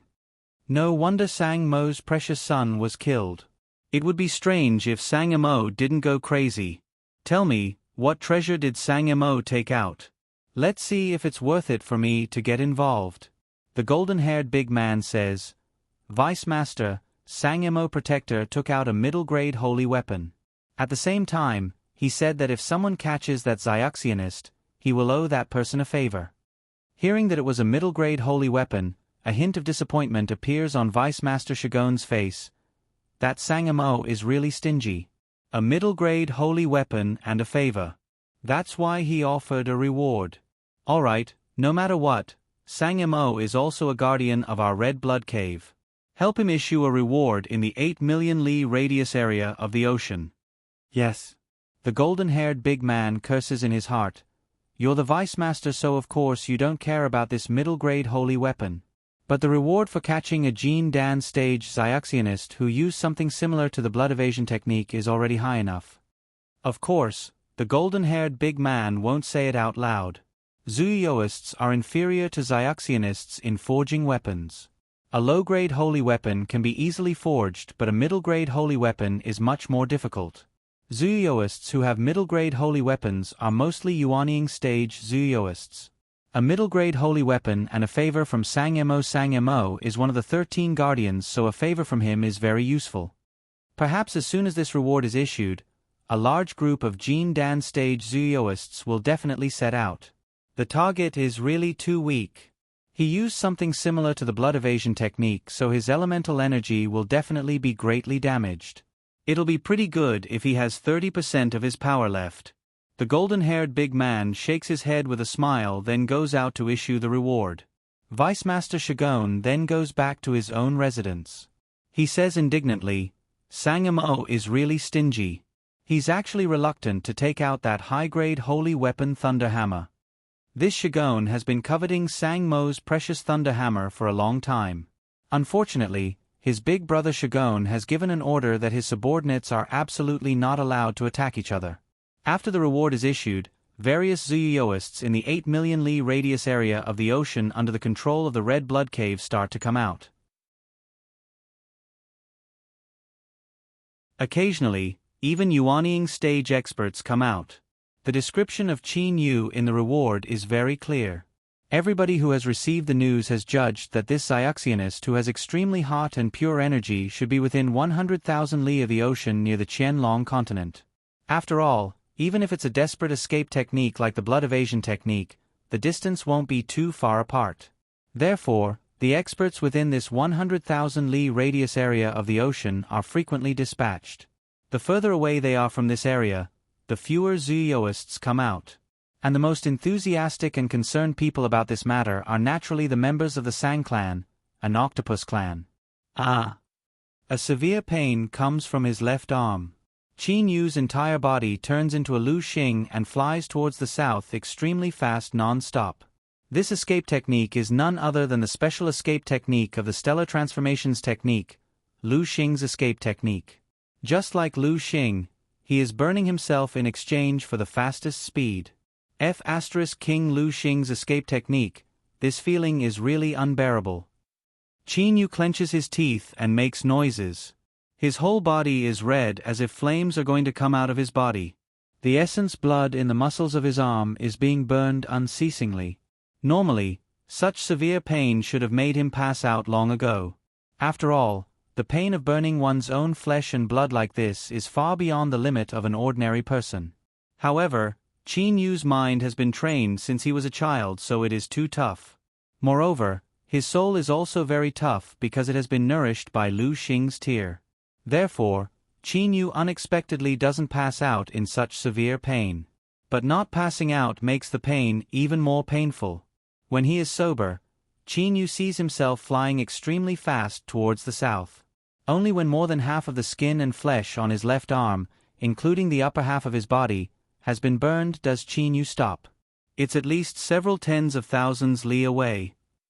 Qin Yu's entire face twitches. The feeling of being burned unceasingly while staying sober is really unbearable for ordinary people. Lu Xing's tear, it's all up to you now. Qin Yu directly dives into the coral and begins to stay motionless. Clear streams of Lu Xing's tear flowed out, unceasingly nourishing the part of his body that is being burned. Qin Yu's left arm is almost completely burned. leaving only a small amount of charred flesh and bones. Just looking at it is unacceptable. Ah!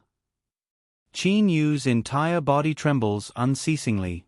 The feeling of the clear streams of Lu Xing's tear fusing into his body is indeed very comfortable, allowing Qin Yu's injuries to continuously heal. Even the flesh and blood that was being burned is being regenerated. However, the feeling of his flesh and blood being regenerated is actually even more painful than being burned. Sweat unceasingly seeps out of Qin Yu's entire body. Qin Yu's muscles and bones are trembling. Xiaohei, you should be fine, right? Qin Yu actually thought of this in his heart, but immediately after, a piercing pain comes from his chest. His chest bone, which has been broken and burned for more than half, is actually slowly growing out again. However, the pain is truly terrifying. Qin Yu can't help but groan. Sweat unceasingly seeps out of his entire body. At this moment, Qin Yu can't think of anything else. He can only endure this pain. Lu Xing's tear is moistened and comfortable, the flesh and bones in his injured area are being regenerated, the soul-shaking pain is simply two extremes of comfort and pain. Qin Yu constantly goes back and forth between these two extremes.